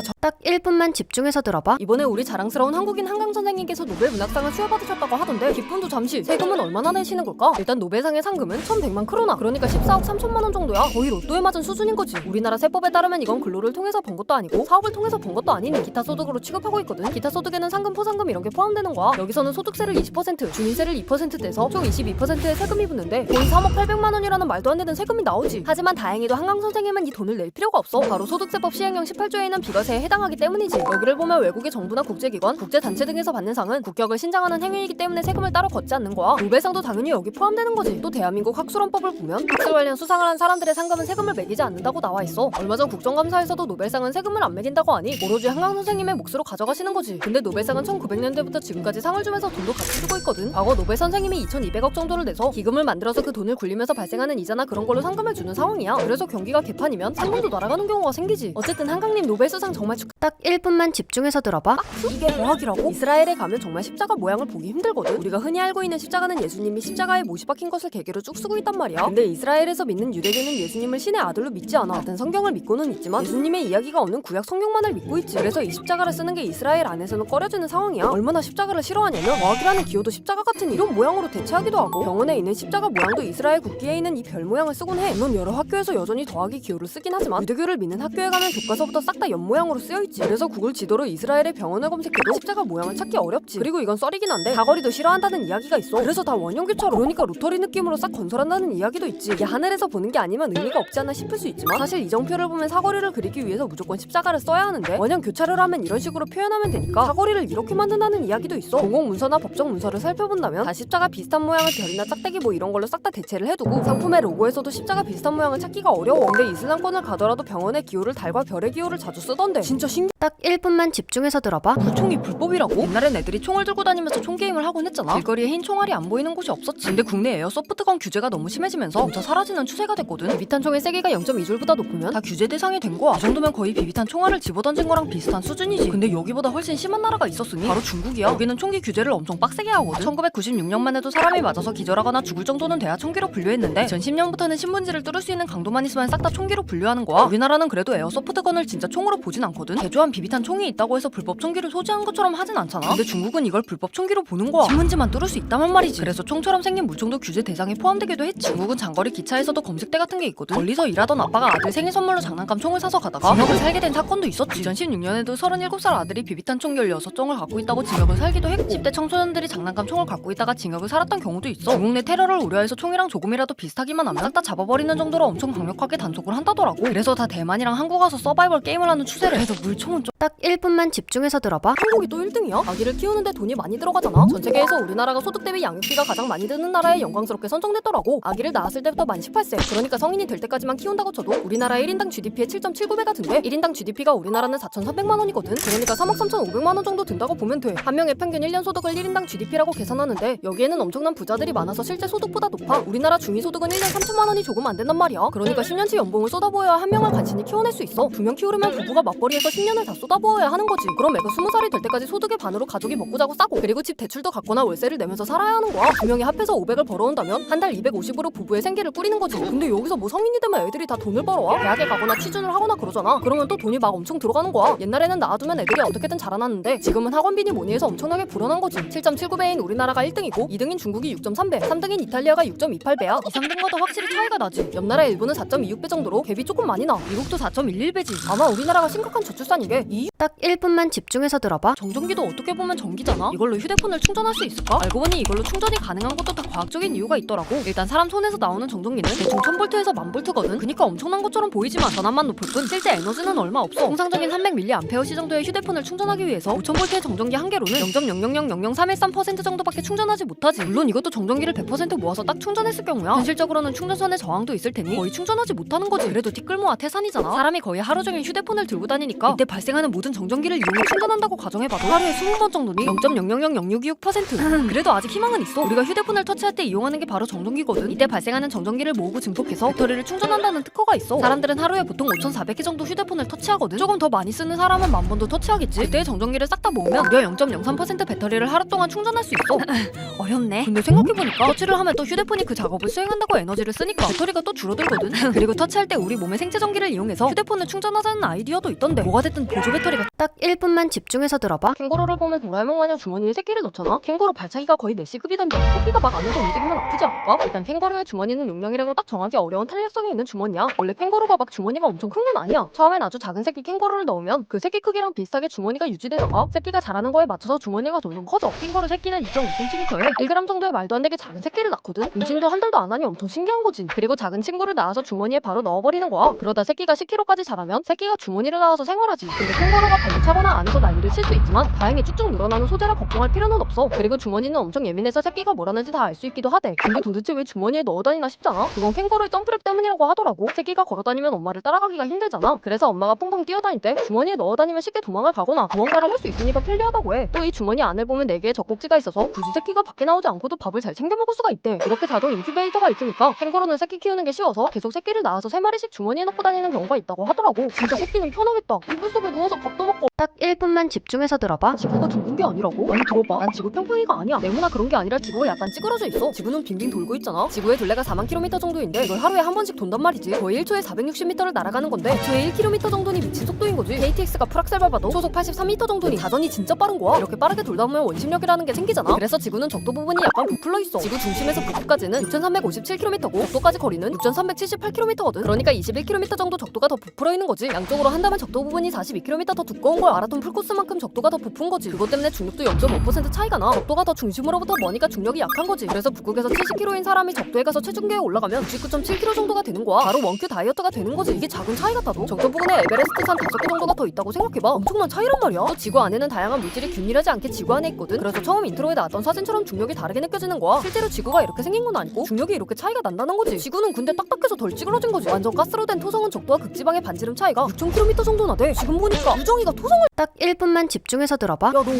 왜 이렇게 노랗게 떴어? 똥을 못 쌌어? 이런 말 들어본 사람? 진짜 똥을 못 싸면 얼굴이 노래지는 걸까? 일단 이렇게 피부나 눈의 흰자가 노랗게 변하는 걸 황달이라고 해. 백혈구가 자기 역할을 다해서 생을 마감하게 되면 빌리루빈이라고 하는 황록색의 색소가 생기게 되는데 건강한 사람이라면 얘가 간에서 담즙의 형태로 배변 활동을 통해 아무 문제 없이 배설되지만 그러지 못해서 몸 안에 빌리루빈 농도가 높아지면 이렇게 피부랑 눈알이 노래지는 황달 증상이 나타나게 되는 거야. 뭐 과로나 과음을 해서 컨디션이 조금 안 좋거나 할 때 일시적으로 생기는 경우도 있지만 기본적으로 간이나 담즙, 췌장 이런 소화기관에 문제가 생겨서 이 증상이 나타나는 경우가 많거든. 여러 원인이 있을 수 있지만 간염에 걸렸다거나 지방간이 생겼다거나 아니면 담석이 생겨서 담즙이 이동해야 하는 담관이 막힌 경우에도 황달 증상이 생길 수 있지. 평소에 똥을 잘 못 싸면 황달이 생긴다고 알고 있는 사람들도 많은데 이건 순서가 조금 잘못된 거거든. 먼저 간 기능이 안 좋아져서 소화 기능에 무슨 문제가 생겼기 때문에 변비가 생겼을 수 있는 거지. 사실 변비랑 황달 사이에 직접적인 연관이 있는 건 아니라고 하더라고. 문제는 이게 담관암이나 췌장암 같은 암에 걸렸을 때도 이 증상이 나타날 수 있단 말이야. 근데 황달이 나타난 다음에 암을 발견한 거라면 이미 진행이 많이 된 상황이기 때문에 손쓸 방법이 거의 없는 경우가 많다고 하더라고. 아니 지금 노란 게 똥 때문이다 뭐다 할 딱 1분만 집중해서 들어봐. 아니 무슨 영상만 올리면 이런 성인 채널 광고 댓글들이 몰려오잖아. 심지어 요즘엔 막 멀쩡한 댓글인 척 위장까지 하던데 도대체 얘네 정체가 뭘까? 사이트를 가리지 않고 여기저기서 활동하는 댓글 알바의 역사가 좀 깊잖아. 처음에는 진짜 사람들이 댓글을 달았어. 개당 몇백 원씩 받으면서 일일이 손으로 댓글을 쓰기도 하고 아니면 링크 같은 걸 퍼날라서 그 링크를 누르는 횟수만큼 수익을 정산받기도 했지. 근데 이렇게 대놓고 링크를 올리고 하면 유튜브가 알아서 부적절한 댓글로 인식해서 딱 자동으로 검열을 해버린단 말이야. 처음엔 아예 대놓고 채널 이름을 광고하던 것도 사람들이 단어 하나하나 필터링까지 먹여서 댓글이 자동으로 사라지니까 이걸 피하기 위해 내용이 점점 진화한 거거든. 멀쩡한 감상 댓글인 척 원래 영상에 달려있던 아무 댓글이나 하나 복붙해서 써놓고 그 다음에 내 채널에 올린 링크를 봐라 하고 은근슬쩍 본론을 흘리는 거야. 여기에 댓글이 잘 보일 수 있도록 좋아요 수를 자동으로 어마어마하게 늘려주는 매크로 프로그램을 돌려서 댓글장 최상단으로 딱 올려버리는 거지. 여기서 멈추지 않고 더 완벽하게 검열을 피할 수 있게 관리하기가 조금 더 까다로운 답글을 이용해서 이 사람 푸사 눌러서 채널 들어가봐 이런 식으로 글을 다는 거야. 답글도 당연히 프로그램을 돌려서 자동으로 다는 건데 딱히 이상한 내용이 적혀있는 것도 아니고 얘네들을 일일이 차단하기도 어려우니 검열만 더 빡세진 상황인 거지. 나도 보이는 대로 차단받고 신고하고 있는데 적당히 좀 딱 1분만 집중해서 들어봐. 챗 GPT가 이젠 말까지 샬라샬라 유창하게 하잖아. 그럼 챗 GPT끼리만 있어도 대화가 가능할까? 챗 GPT가 말하기 시작한 건 좀 되긴 했는데 이번에 어드밴스드 보이스 모드라고 해서 고급 음성 모드가 나왔단 말이야. 원래는 조금 어색했던 한국어나 일본어 같은 발음들도 완전 자연스럽게 고쳐졌고 목소리 톤도 늘어나서 총 9가지의 다양한 목소리로 챗 GPT랑 대화를 할 수 있게 됐어. 얘가 뭐 얼마나 고급이 됐나 보니까 내 기분에 따라 목소리 톤도 신나게, 우울하게,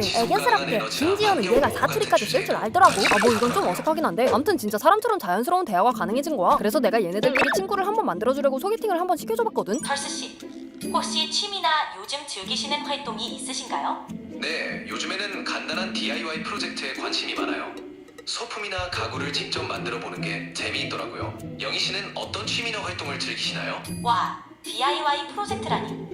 정말 멋진 취미를 갖고 계시네요. 무슨 할 말이 그렇게 많은지 무슨 대화가 끝날 기미가 안 보이더라고. 근데 이 고급 음성 모드에선 하루 제한 시간이 있어서 밑에 이렇게 남은 시간이 뜨고 이걸 다 쓰면 자동으로 표준 음성 모드로 바뀌더라고. 이렇게 들으니까 확실히 차이 딱 1분만 집중해서 들어봐. 우리나라에 북한 대학교가 있는 거 알아? 이게 또 뭔 말도 안 되는 소리인가 싶은 생각이 들겠지만 저한테 바로 옆에 진짜 있어. 일본 북한 대학원 대학교라고. 북한에 파고드는 전 세계에서 유일한 교육기관이야. 원래는 경남대학교에 있던 북한 대학원에서 시작되다가 북한이라는 놈이 꽤 이슈가 많고 배워야 할 것도 너무 많다 보니까 진짜 북한만 공부합시다 하면서 서울 종로 삼청동에 학교를 따로 딱 내버렸어. 근데 이름이 대학교도 아니고 대학원도 아니고 대학원 대학 뭐 이런 건 뭔가 싶을 수도 있는데 여기는 학부생이 없어. 대학원 과정밖에 없기 때문에 대학원 대학이라고 하는 거지. 여기를 가면 진짜 북한에 대해서 문화 역사를 배우는 것은 당연하고 앞으로 통일을 하면 어떻게 할지 통일을 어떻게 할지 이런 것도 연구해. 전공도 7개나 있어서 북한에 어떤 걸 배우고 싶은지 딱 골라서 배우면 돼. 그리고 북한이랑 문제가 생기면 여기에 계신 분들은 언론사에서 취재를 하기도 하지. 북한에 대해서 배우다 보니까 여기 학생으로 탈북민들도 상당히 많이 진학하거든. 자기가 잘 아는 북한에 대해서 배우고 학위도 얻을 수 있고 일자리가 생길 수도 있으니까 가는 거지. 이렇게 대학원까지 딱 만들어서 북한이 뭐하고 사는지 공부하는 기관이 있는 건 진짜 독특한 일이잖아. 그래서 북한도 틈만 나면 이런 이상한 학교를 만드는 괴뢰 집단이라고 열심히 까내리는 곳이야. 북한이 워낙 글로벌 스타니까 해외에서도 배우러 많이 오기도 하던데 진짜 정운이 대단하다. 자기를 배우는 학교도. 딱 1분만 집중해서 들어봐. 아니 북한군이 전멸했다니 이게 무슨 소리야? 지금 러시아랑 우크라이나가 몇 년째 전쟁 중이잖아. 근데 이번에 군수품을 좀 받는 대가로 북한이 러시아의 군인들을 파병해준 거지. 1차로 군인 1,500명, 그 다음에 10,000명이 넘는 군인들이 러시아로 향했고, 러시아가 우크라이나 북동부에 발사한 미사일도 60% 정도가 북한산이었다더라고. 뭐 러시아에서도 북한 군인들이 오니까 급하게 필수 군사용어 100개 리스트까지 뽑아서 가르쳐주는데도 북한군하고 소통이 어려운 상황이라고 하길래 언어 교환하느라 바쁜가 했더니, 아니 지난 25일에 북한군들이 러시아 쿠르스크에서 우크라이나군과 이미 첫 번째 전투를 치렀다는 거야. 우크라이나에 드론을 지원하는 리투아니아 비영리기구 블루옐로의 오만 대표가 말하기로는 벌써 며칠 전에 이미 교전은 일어났고 전투에 투입된 북한군은 딱 한 명을 제외하고 모두 사망한 상황이라고 하더라고. 확실하게 몇 명이 참전한 건지 확인은 되지 않았지만 아무튼 단 한 명만 살아남았다는 게 진짜 에바잖아. 그네선 괜히 나라 분위기가 뒤숭숭해질까봐 군인들 폰도 압수하고 일부러 무인기를 트집 잡으면서 대남 적개심을 부추겨 관심을 돌리려고 노력 중이거든. 근데 뭐 북한 주민들이 바보도 아니고 이미 소문 다 나서 다들 불안에 떠는 와중에 정은이는 자기 혼자 살겠다고 자기 경호 수위만 높이고 있지. 지금 북한군들의 정보를 공유하기 위해 우크라이나에 우리나라의 대북 전문가들도 가 있다고 하던데 진짜 상황이 좀 빡세. 딱 1분만 집중해서 들어봐. 내 폰에 쌓여가는 스팸 문자만 보면 5천만 국민이 내 개인정보를 다 알고 있는 것 같은데 폰번호나 집 주소 뭐 이런 건 바꿀 수 있지만 주민번호는 진짜 내 고유한 번호잖아. 근데 만약 이게 털렸다면 그냥 신분 도용당하는 것밖엔 방법이 없는 걸까? 알고 보니 이 주민등록번호가 사실은 바꿀 수 있는 거였더라고. 2017년부터 주민번호가 유출돼서 재산 피해를 입었거나 성폭력이나 가정폭력까지 신체적 피해를 입었거나 아니면 피해를 입을 우려가 있다고 인정되는 사람들은 주민등록 변경 신청을 할 수 있거든. 옛날엔 내가 피해를 입은 자료들을 바리바리 싸들고 직접 구청에 가서 신청을 해야 했는데 요즘엔 그냥 집에서 편하게 인터넷으로도 신청이 가능해. 일단 변경 신청을 하면 심사를 거쳐서 90일 안에 새 주민번호를 받을 수 있어. 주민등록번호 총 13자리 숫자 중에서 앞에 생년월일 번호 6개랑 성별 번호 1개는 제외하고 뒤쪽에 6개 숫자가 바뀌게 되지. 2022년에만 이렇게 주민번호를 바꿔달라고 신청한 사람의 수가 1,500명이 넘는데 그 중에서도 1,000건 정도가 이놈의 지긋지긋한 보이스피싱 때문에 개인정보가 유출된 사람이었다고 하더라고. 근데 이렇게 명확하게 피해를 입은 상황이 아니더라도 주민번호를 바꿀 수 있는 경우가 있거든. 바로 성전환 수술을 받은 사람들이 성별 정정을 했을 경우지. 법원에서 성별 정정이 허가가 되면 주민번호의 성별 번호를 바꿀 수 있어. 와 근데 이렇게 주민번호가 바뀌면 지금까지 가입한 아이디 싹 다 딱 1분만 집중해서 들어봐. 비밀번호는 진짜 비밀인 거 알아? 아니 들어봐. 아이디는 까먹으면 찾아주지만 비번은 그냥 새로 만들라고 하잖아. 내가 설정한 비밀번호는 암호화 과정을 거친 다음 시스템에 저장되는데 이때 사용되는 게 바로 해시 함수야. 얘가 우리 비번으로 설정한 입력값을 완전히 다른 코드로 변환을 해주거든. 예를 들어서 만약 비번을 이렇게 설정했다면 해시 함수가 이걸 이렇게 엄청나게 길고 복잡한 코드로 바꿔서 저장해주는 거지. 해시 함수는 단반향 암호화 기법이라 이렇게 나온 해시 값만 가지고서는 알파벳 숫자 특수 기호까지 엄청나게 많은 경우의 수가 있는 원래 번호를 유추하는 건 거의 불가능해. 그래서 시스템에서는 아예 비번을 해시 값으로 변환한 값만 저장하고 실제 비번은 저장을 하지도 않지. 결국 관리자도 비번을 모르니까 잃어버리면 그냥 새로 만들라고 하는 거야. 대부분의 사이트에선 이런 단방향 암호화 방식을 많이 쓰는데 은행 같은 곳에선 양방향 암호화 방식을 쓰기도 하거든. 가장 대표적인 게 바로 RSA 암호화 방식이야. 예를 들어 안녕이라는 단어를 이 방식으로 암호화한다면 공개키로 먼저 암호화를 해서 이렇게 말도 안 되는 문자들로 바꿔 이걸 나만 아는 개인키를 이용해서 암호화를 풀어 다시 안녕이라는 단어로 해독하는 방식인 거야. 여기서 이 공개키와 개인키를 만들 때 엄청나게 커다란 소수 두 개를 곱해서 만들기 때문에 이 키를 알아내려면 2부터 시작해서 수많은 수로 미리 다 나눠봐야 하니 죽었다 깨어나도 다 못하게 오래 걸리는 거지. 진짜 딱 1분만 집중해서 들어봐. 바람 환승 잠수 최악의 이별 3대장 중에서 잠수 이별은 이 자식이 살았나 죽었나 생사도 알 수 없고 진짜 개빡치는데 만약 그냥 사귀는 게 아니라 결혼한 사이라면 이렇게 잠수를 타서 이혼하는 게 가능할까? 일단 민법을 보면 부부간에 지켜야 할 의무가 이렇게 딱 명시되어 있거든. 법으로까지 정해놨는데 집도 나가서 연락 두절이 됐다면 부부로서의 의무를 다하지 않았다고 보고 이혼하는 게 가능해. 근데 문제는 부부는 법적으로 진하게 엉켜있는 사이기 때문에 뭐 자동으로 이혼이 되는 것도 아니고 협의 이혼을 하거나 아니면 재판을 해서 이혼을 해야 한단 말이야. 그런데 뭐 작정하고 집 나간 인간을 데려다가 협의를 할 수도 재판을 할 수도 없을 거 아니야. 거기다 재판을 하려면 소장을 보내야 하는데 어디에 있는지도 모르는 사람한테 소장을 보낼 방법도 없는 거지. 이럴 땐 배우자가 소장을 받았다 치고 재판을 진행할 수 있거든. 이걸 공시 송달로 처리했다고 해. 단순히 연락이 안 된다는 정도가 아니라 내가 진짜 온갖 수를 다 썼는데도 연락이 안 됐다는 걸 확실하게 입증해야 하지. 소송 관련 서류를 법원 게시판에 게시하거나 하는 식으로 공고를 때려놓고 일정 시간이 지나면 상대방에게 전달된 걸로 간주하는 거야. 근데 이렇게 나 혼자 씩씩하게 이혼 판결을 받아내도 판결 후 2주 이내라면 잠수 타느라 소송 사실을 몰랐던 배우자가 몰라 소송 다시 해야 하고 추한 항소를 제기할 수도 있단 말이야. 이 상황도 미리 대비를 해야지. 아니 근데 결혼까지 해놓고 잠수를 타는 건 진짜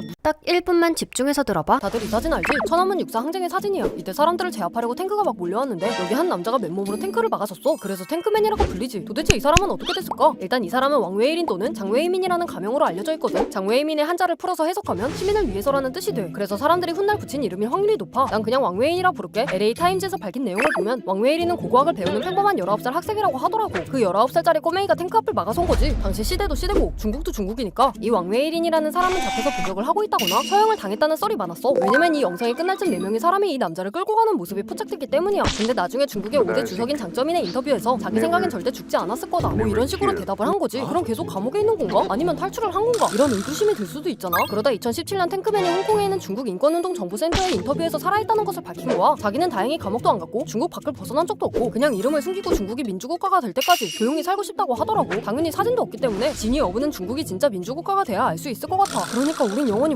딱 1분만 집중해서 들어봐. 내가 사라져도 실종 신고를 할 수 없다니 이게 대체 무슨 말일까? 우리나라에선 성인 실종자는 실종자가 아닌 가출인으로 등록되거든. 만 18세 미만이거나 지적 장애인이거나 치매 환자라면 실종 신고와 동시에 경찰이 폰 위치 추적부터 갈기고 카드 사용 내역 딱 조회해서 바로 수색 모드 들어가지만 그렇지 않은 성인이라면 일단 단순 가출로 처리되기 때문에 이건 수색을 할 수도 없어. 한문 수사를 하거나 아니면 CCTV 정도 보는 게 다인데 이것도 영장 따위는 필요 없는 미성년자 실종 사건과는 달리 영장이 나오는 몇 시간을 기다린 후에야 겨우 확인할 수 있지. 21세기 과학수사 필수템인 DNA 확인도 못해. DNA 채취 및 보관이 법으로 허락된 성인은 실종된 아동의 가족 아니면 범죄의 피의자뿐이거든. 실종 사건은 골든타임이 딱 24시간일 정도로 빠른 초동 수사가 진짜 중요한 사건인데 법이 이러니까 경찰도 성인 실종 사건에 대해서 제대로 수사를 할 수가 없는 거야. 성인 실종 신고가 안 되는 이유는 성인이 가지는 자기 결정권 때문이거든. 우리 집 식구들이랑 사이가 안 좋아서 성인이 되기만을 기다렸다가 원래 집을 탈출한 걸 수도 있고 아니면 빚을 조금 많이 져서 억순 걸고 도망을 다니고 있는 상황일 수도 있으니까 말이야. 하지만 작년만 해도 5만 건이 넘는 성인 가출 신고가 접수됐고 그중에서 사망한 사람들만 해도 1000명이 넘는다고 하니 좀 심각한 상황이잖아. 그래서 최근엔 실종 성인 수색을 좀 더 체계적으로 할 수 있도록 법안도 내고 한다던데 이건 좀 바뀌어야. 딱 1분만 집중해서 들어봐. 내가 미국 대통령 맞췄다? 바로 어제 미국의 47대 대통령으로 트럼프가 당선됐잖아. 근데 있잖아, 사실은 내가 미국 대통령이 누가 뽑힐지 미리 알고 있었거든. 뭐 당연히 내가 나 혼자 머릿속으로 예언하고 그런 걸 갖다가 이렇게 당당하게 말하는 게 아니야. 내가 당선 확정 땅땅 되자마자 바로 우리 채널 커뮤니티에 글을 하나 올렸거든. 이미 본 사람들도 많이 있겠지만 내가 달아놓은 고정 댓글에 있는 링크를 누르면 바로 회원용 영상이 하나 뜰 거야. 내가 뭐 아무리 혼자 말로만 21세기 노스트라다무스의 환생이라고 떠들어봤자 아무도 믿지 않을 테니까 일부러 아예 딱 증거로 영상을 미리 올려놓은 거란 말이야. 저기 업로드 날짜 11월 4일 보이지? 바로 투표 시작하자마자 내가 딱 예언을 갈겨서 떼방 영상으로 만들어놨다는 거지. 그리고 진짜 혹시 누군가가 이 날짜를 조작한 거 아니냐는 의혹을 제기하는 것들까지도 다 대비해서 영상을 업로드하자마자 미리 댓글도 달아놨단 말이야. 댓글은 수정하면 댓글 옆에 편집됨이라고 뜨는 거 다들 알지? 봐봐, 이것도 내가 딱 당선을 예측해서 11월 4일에 달아놓은 수정하 나오는 아주 빳빳한 새 댓글이란 말씀이지. 이번에 안 그래도 진짜 박빙이라 둘 중 누가 될지 예측이 조금 어려웠는데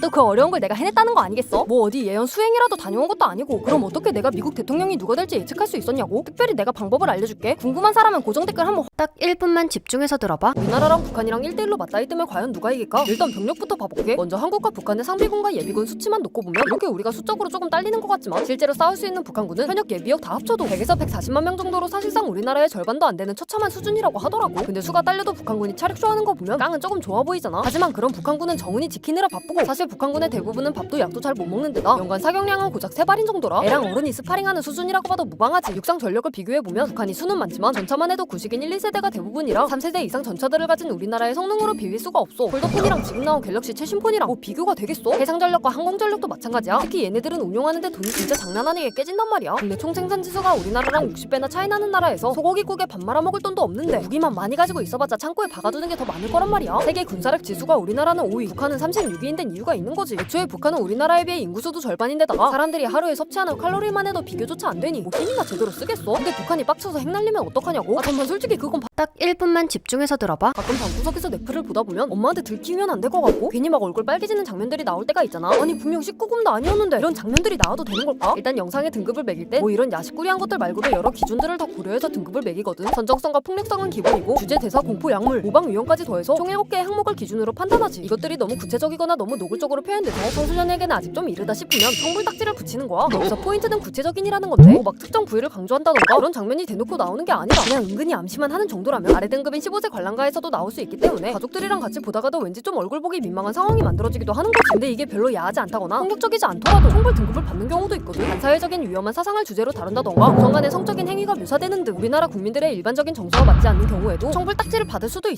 이건 나라마다 기준이 달라서 우리나라에선 19금이었던 거지 다른 나라에선 아닌 경우도 있지. 근데 청불 다음에 제한 상영가라고 더 위에 등급이 있거든. 얘는 구체적인 걸 넘어서 진짜 좀 너무 심하다 싶은 녀석들이라 아예 전용관에서만 볼 수 있게 해놨는데 일단 우리나라엔 제한 상영관이 없어서 볼 수가 없다. 딱 1분만 집중해서 들어봐. 만약 선거 때 국민들 모두가 투표를 안 한다면 어떻게 될까? 사전 투표도 다 안 해서 투표율이 그냥 0이라면 뭐 그럼 재투표를 하겠지? 라고 보통 생각하겠지만 일단 이렇게 투표율이 0인 경우에 뭐 어떻게 하겠다고 정해져 있는 규정은 없어. 공직선거법을 보면 어떤 상황에서 재선거를 하는지에 대해 다 정해져 있지만 여기에도 이런 경우에 대해서는 적혀있는 것이 없지. 지역구 국회의원 선거의 경우엔 이렇게 최고 득표자가 2명 이상일 경우 장유유서에 나라닦기 연장자가 당선된다고 정해져 있지만 이것도 어디까지나 단 한 표라도 득표를 했을 때의 일이고 0표는 아예 득표 자체를 한 것이 아니기 때문에 이 규정이 적용되지 않아. 내가 선거관리위원회에 전화해서 물어봤는데 전 국민이 투표를 하지 않아서 투표율이 0이 되는 건 현실적으로 일어날 가능성이 없기 때문에 애초에 법제화 자체를 하지 않은 거라고 하더라고. 선거에 나온 후보자 본인도 투표를 할 수 있으니 말이야. 그럼 만약 0표까지는 아니고 후보자 본인 가족 친구만 똘똘 뭉쳐서 자기들끼리만 투표한 상황이라면 어떨까? 이런 투표수가 꼴랑 몇백 표일 텐데 이런 투표율로 당선이 확정된 인정되는 건 좀 말이 안 되는 것 같잖아. 하지만 우리나라에선 최소 몇 %, 이렇게 일정 비율 이상이어야 유효한 선거로 인정하겠다고 정해진 최소 투표율이 없어서 일단 투표를 했다면 투표율과는 관계없이 최고 득표자가 당선되게 돼. 투표를 하지 않는 것도 권리이기 때문에 그것도 다 존중을 해주겠다는 거지. 이런 일은 절대 딱 1분만 집중해서 들어봐. 죄를 짓고 교도소에 갔다면 과연 어떤 생활을 하게 될까? 일단 아침 6시 반. 법은 어렵지 않아요. 나는 감미로운 노랫소리와 함께 눈을 뜨지. 딱히 개운하진 않아. 보통 4명 많으면 10명 정도의 사람들이 다닥다닥 붙어서 함께 잤으니까 말이야. 거기다 심천 범죄자인 나는 빵의 분인율에 따라 화장실 바로 앞자리에 누워야 하니 꿈에서도 구리구리한 똥냄새가 계속 코밑을 맴돌더라고. 화장실은 혹시 모를 사고를 대비해 이렇게 아니 훤히 보이거든. 잠기지도 않고 방음도 안 되는데 심지어 여름이면 여기서 진짜 지독한 냄새가 난다고 하니 견디기가 보통 빡센 게 아니라고 하더라고. 밥을 먹고 나면 이제 작업을 하거나 교육을 받아야 하는데 사회에 다시 나갔을 때 먹고 살 수 있도록 자격증 공부나 직업 훈련 같은 걸 시켜줘. 작업을 하면서 작업비도 소소하게 챙겨줘서 이걸 안 해서 영치금으로 쓸 수도 있다고 하더라고. 운동도 할 수 있어. 근데 시간도 정해져 있고 하려면 무조건 운동장으로 나가서 해야 하거든. 안에서 말로는 운동한다 하면서 뭔가 괴롭히는 사람이 있을 수도 있어서 막으려고 그런 거야. 지침 시간은 밤 9시인데 이 시간이 되기 전까진 마음대로 잘 수 없어. 그냥 눕는 것도 안 돼. 오늘따라 조금 뭔가 마음이 피곤해서 좀 일찍 누워볼까 했더니 눕지 말라고 경고방송까지 때려주더라고. 잘 때는 수면등을 켜놓는데 얘가 말이 수면등이지 밝아서 잠도 편히 못 자. 근데 여기서 가장 힘든 건 내가 지금 어딜 둘러봐도 범죄자들 뿐인 교도소에 갇혀있다는 사실이야. 진짜 착하게 딱 1분만 집중해서 들어봐. 이제 수능이잖아. 근데 전날 잠이 안 와서 멘탈이 부서질 걸 대비해서 내가 팁을 알려줄게. 일단 잠을 포기하고 밤을 새운다는 생각은 무조건 버리는 게 좋아. 수능은 암기력 같은 걸 보는 게 아니라 사고력을 보는 시험이기 때문에 근데 회전이 안 되는 상황이라면 진짜 시험을 망칠 수도 있어. 일단 먼저 평소에 자는 상황이랑 최대한 비슷한 환경에서 잠을 청해야 해. 갑자기 수면 안대를 쓴다거나 먹던 따뜻한 우유를 먹는 것보다 최대한 비슷한 상황을 만들어주는 게 좋아. 그리고 평소 자는 시간보다는 약간 일찍 침대에 누워. 근데 긴장감 때문에 잠이 안 올 텐데 조금만 시도는 해봐야 돼. 근데 20분 이상 잠에 못 든다? 이때 계속 자려고 침대에 누워있으면 오만 잡생각이 들면서 오히려 잠을 설치게 돼. 그냥 잠시 일어나서 간단한 독서나 음악 감상을 해봐. 그럼 갑자기 피곤할 때 바로 침대로 직행해서 자면 되는 거야. 이때 따뜻한 물도 밥 먹으면 마시고 오후면 조금 더 나이스하지. 그래도 잠을 못 자겠으면 478 호흡법을 하면 좋아. 이건 필살기인데 4초간 숨을 들이마셨다가 7초 동안 숨을 멈추고 8초간 숨을 뱉는 거야. 그리고 온몸에 힘을 빼야 해. 잘 느껴보면 인상을 쓰고 있는 경우가 많은데 얼굴 표정도 몸도 최대한 힘을 빼야 하지. 얼굴, 어깨, 팔, 다리 순으로 힘을 빼면 좋아. 그리고 478 호흡을 계속하는 거야. 그럼 갑자기 뿅 하고 잘걸? 잠 못 자겠다고 폰 같은 거 보지 말고 괜히 빗 보면 어떤 잠도 다시 가니까. 지금 이 영상도 빨리 끄고 바로 자라. 진짜 별 생각이 다 들 텐데 걱정하지 말고 푹 자. 잘 자. 딱 1분만 집중해서 들어봐. 수험생 1인분들 안녕.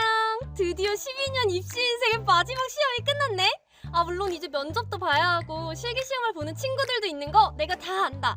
하지만 그래도 일단 우리를 가장 힘들게 했던 스트레스의 주범, 이놈의 지긋지긋한 수능이 끝난 거잖아? 그냥 다른 것들은 일단 제쳐두고 오늘은 아무 생각하지 말고 집 가서 맛있는 거 배 터지게 먹고 그동안 부족했던 개꿀잠 잘 생각만 하자. 난 이번 수능 망해서 그럴 자격도 없다고? 이거 조금만 망하면 나 진짜 망한 거 같고. 잠만 내 말 좀 들어봐봐. 다 끝난 거 같을 수 있어. 지금까지 평생 동안 수능만 보고 살아왔는데 당연하지. 근데 얘들아, 나도 수능 2번 봤거든? 하지만 내 세상은 망하지 않았고 누구보다 멀쩡하게 행복하게 잘 살고 있어. 잘했든 못했든 상관없이 너희들이 가장 노력했고 그래서 힘들었고 수고했다라는 사실은 변하지 않아. 그니까 수고한 너, 나, 우리에게 모두 박수! 좋아! 그럼 이제 수험표 뽕 뽑으러 가. 딱 1분만 집중해서 들어봐. 음악이 너무 길어. 자세 자체가 여유로워. Come on, speak, lady. More music? 근데 한국말이라서 조금 어렵죠? 한국 사람들한테 그거 어려울 수도 있어. 단어 하나만 썼는데 바뀌었어요. Alright, I'll take 6. Bro, math! That's not English! Far out! I missed that. Okay. Huh? What? I can't pass the Korean test.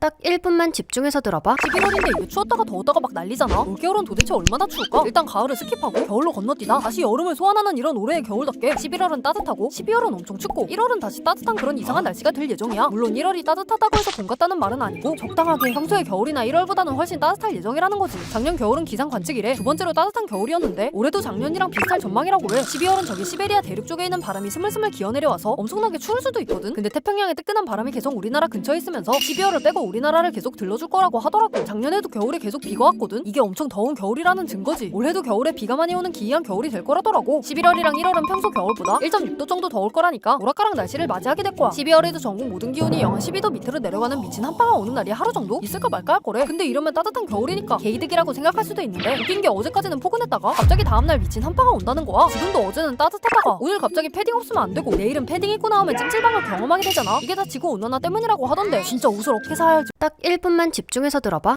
TV라고 알아? 여기가 하도 유명하다 보니 당연히 우리 1인분들은 여기서 불법으로 영상들을 보지 않았겠지만 이름 정도는 들어본 적 있을 것 같은데 얼마 전에 이 사이트 운영자가 드디어 경찰에 잡혀갔다고 하더라고. 이 사이트에 한 달 이용자 수만 1000만 명이 넘는데 넷플이나 티빙 같은 유료 사이트들의 영상들을 불법으로 파와서 공짜로 뿌리니 삐진 저작권 피해액만 5조 원이 넘을 거라고 하더라고. 그러면서 자기는 사이트에 이렇게 불법 도박 광고를 덕지덕지 붙여서 수익을 최소 300억 이상 벌어들였을 거라고 하던데 이 정도면 죄목에 괘씸죄까지 붙여야 할 것 같잖아. 그런데도 이 사람이 이제서야 잡힌 이유는 이런 사이트들은 보통 해외에서 서버를 두고 걸리면 주소 찔끔 바꾸고 걸리면 바꾸고 하면서 계속 우회하는 식으로 도망을 다닌단 말이야. 그니까 추적하는 게 겁나 빡센 거지. 그래서 이번에 문체부랑 경찰청이랑 인터폴까지 합세해서 운영자를 잡은 거야. 뭐 운영자가 처벌을 받는 건 당연한데 그럼 이 사이트를 통해서 영상을 봤던 사람들도 같이 처벌을 받는 건가 싶잖아. 일단 우리나라 현행법상으로는 이런 곳에서 영상을 보기만 한 사람들을 처벌할 수 있는 규정은 없어. 하지만 이런 사이트에 링크를 공유했다거나 하면 처벌받을 수 있지. 아니 지금 설마 안심한 거 아니지? 지금 이런 불법 콘텐츠를 공유하는 것에 대해서 눈에 불을 켜고 단속하는 중인데 언제 쥐도새도 모르게 법이 바뀌어서 방구석에서 불법 사이트 들어가다가 잡혀갈지도 모르. 딱 1분만 집중해서 들어봐. 엥? 한강 작가님이 사실은 한국의 3번째 노벨상 수상자라고? 이건 또 무슨 말일까? 알고 보니 한국에 알려지지 않은 첫 번째 노벨상 수상자가 있었더라고. 바로 1987년에 크라운 에터라고 하는 폴리에테르 화합물 합성에 성공해 노벨 화학상을 받은 찰스 존 피더슨이라는 분이야. 생김새를 봐도 이름을 봐도 한국인 맞는 거지 싶은 의혹이 드는 분이신데 사실 정확히 말하자면 이분이 한국 국적을 가진 건 아니고 그냥 한국에서 태어나신 분이거든. 심지어 노르웨이인 아버지와 일본인 어머니 사이에서 태어나서 8살에 엄마 나라인 일본으로 건너갔고 미국에서 대학을 다니다가 미국 국적을 받은 엄연한 미국인이었지. 한국에 있을 때도 거의 영어만 쓰고 뭐 한국말은 하지도 못한다 하시던데 그럼 이분을 왜 한국의 첫 번째 노벨상 수상자라고 하는 건가 싶잖아. 그건 노벨상의 수상자를 선정하는 방식 때문이야. 노벨 선생님이 돌아가시기 전에 노벨상을 줄 때는 국적 같은 거는 절대 신경 쓰지 말고 가장 가치 있는 업적을 이룬 사람을 뽑으라고 유언을 딱 남기셨단 말이야. 그래서 수상자에 대한 정보를 기록할 때도 국적 대신 태어난 거, 죽은 거, 상을 받은 당시에 소속된 기관, 그리고 상을 받는 이유 이렇게 5가지에 대한 정보들만 적어두게 된 거지. 근데 마침 피더슨 선생님이 대한민국 부산에서 태어나셨단 말이야. 그래서 노벨위원회의 공식 기록엔 이분이 한국 최초의 노벨상 수상자로 기록되게 된 거야. 난 또 피더슨 선생님은 어디 PC인 건지 딱 1분만 집중해서 들어봐. 이 짤 알지? 영화나 만화를 보면 항상 총은 가소롭게 피하던데 이게 가능할까? 알고 보니 이게 가능한 것도 다 과학적인 이유가 있더라고. K2 손총을 기준으로 총알의 속도는 초속 920m 정도 되거든. 그러니까 1초에 1km를 날아가는 거야. 그럼 100m 앞에서 쐈다고 가정하면 0.1초면 맞는 거지. 그럼 여기서 가정을 하나 하자. 100m 떨어진 곳에서 발사되는 총의 총구 화염을 보고 고개를 까딱 흔들어서 총을 피하는 걸로 해보자고. 인간의 평균 반응 속도는 0.25초 그리고 인지 후에 몸을 움직이기까지 걸리는 시간은 1초 이상으로 보거든. 숙련된 경호원들이 0.33초 정도 걸린대. 그러니까 총구 화염을 보고 총알을 맞은 뒤에야 고개를 돌리는 거야. 그러니까 그냥 죽는 거지. 심지어 고개를 돌리는데도 1초라는 물리적인 시간이 필요하니까 1.5초 정도의 텀이 있어야 인간이 총을 피할 수 있어. 그러면 넉넉히 1.5초의 시간을 가지려면 1.4km 떨어진 곳에서 총을 쏘면 돼. 총알이 날아오는데 시간이 충분하니 고개를 까딱하고 돌리면 피할 수도 있지. 1.4km면 엄청나게 먼 거리지만 총을 맞으면 죽을 수도 있는 거리야. 근데 이건 전문 경호원 같은 특출난 사람의 경우고 그냥 평범한 인간이라면 다 맞아 죽는다고 봐야지. 근데 소총 같은 경우는 진짜 멀어야 1km 거리에서 쏘고 보통은 훨씬 더 가까이서 쏘니까 총을 맞는데 1초도 안 걸려. 그렇게 된다면 경호원이든 경호원 할배가 오든 타이슨이 오든 맞아서 죽어버릴 수밖에 없어. 못 믿겠으면 한번 딱 1분만 집중해서 들어봐. 해저왕도 있고 정저왕도 있고 세계 곳곳을 호령하는 여러 왕들이 계신데 아니 우리나라에도 소송왕이 있다더라고. 바로 서초동 소송왕 정씨야. 이분이 최근 5년 동안 건 소송만 무려 37,000건이 넘는데 올해 6월 기준으로 지금 대법원에서 다루고 있는 민사사건 중 절반 정도가 정씨가 낸 소송이지. 이분이 소송왕의 길을 걷게 된 건 옛날에 본인이 당했던 교통사고 때문이었거든. 그때 재판에서 지고 나서 재판을 맡았던 판사랑 국가를 상대로 손해배상 소송을 걸었던 것이 시작이었어. 그게 지금까지 이어져서 보험회사, 법원 직원, 현직 대법관, 거기다 운송사업주와 택시기사, 자기 집주인한테까지 마구잡이로 소송을 걸어댔던 거야. 근데 원래 이렇게 소송을 걸려면 법원 서비스 수수료인 인지대랑 소송 서류를 보내기 위한 우편 비용인 송달료를 내야 하는데 정씨는 소송을 걸면서도 이 돈을 거의 내지 않았다고 하더라고. 그럼 소송이 각하되는 게 당연한데 정씨는 이걸 가지고 또 항소하고 대법원에서 재심을 청구하고 그러느라 분명 끝난 사건인데도 결국 사건이 배로 늘어나 있는 기묘한 상황이 이어졌던 거야. 정씨 때문에 사람들도 생고생을 하고 대법원의 민사사건 처리 기간도 몇 배로 늘어나고 하니까 이런 소송왕의 행보 덕분인지 민사소송법이 개정돼서 지금은 이렇게 소권을 남용하는 사람에겐 500만 원 이하의 과태료를 물게 할 수 있게 됐어. 그러니까 요즘엔 정씨의 활동이 뜸해졌다고 하던데 설마 내가 이 영상을 만들었다고 딱 1분만 집중해서 들어봐. 원민이님 3개월 남으셨습니다. 근데 의사는 이걸 대체 어떻게 알고 내 남은 수명을 알려주는 걸까? 보통 죽을 병에 걸려 살 날이 얼마 남지 않은 사람들을 시한부 환자라고 하잖아. 말기암 환자처럼 더 어떻게 손을 써보기 어려운 사람들에게 시한부 선고가 내려주는 경우들이 있는데 이 시한부 기간을 정하는 건 사실 의사가 아니거든. 이미 예전에도 같은 병에 걸렸던 사람들이 엄청나게 많이 있었을 거 아니야. 지금까지 그 병에 걸렸던 사람들의 데이터들을 쭉 모아봤을 때 내 상태와 비교해서 이 정도면 평균적으로 앞으로 얼마 정도 더 살 수 있을 것 같다고 빅데이터에 기반한 분석을 해주는 거지. 의사는 그냥 통계 결과를 얘기할 뿐인 거라 시한부 선고는 절대적인 게 아니고 그보다 더 오래 살 수도 더 금방 죽을 수도 있다고 해. 실제로 암 때문에 시한부 선고를 받았는데도 깔끔하게 완치해서 건강을 되찾은 사람들도 있고 선고받은 기간보다 훨씬 빠르게 생을 마감하는 사람도 있지. 어떤 한 의사는 일부러 기간을 조금 더 짧게 말하기도 한다고 하던데 환자가 자기가 말한 시간보다 빨리 사망했을 경우에 혹시나 모를 비난을 피하기 위해서 그런 식으로 말을 한다고 하기도 하더라고. 어떤 사람은 시한부 선고를 받아서 자기가 원장으로 있던 병원도 처분하고 마지막을 준비하기 위해 시골로 요양을 떠날 준비를 다 해놨더니 막상 다시 검사를 해보니까 시한부가 아니었다는 거야. 그런데도 따로 보상을 받지는 못했다고 하더라고.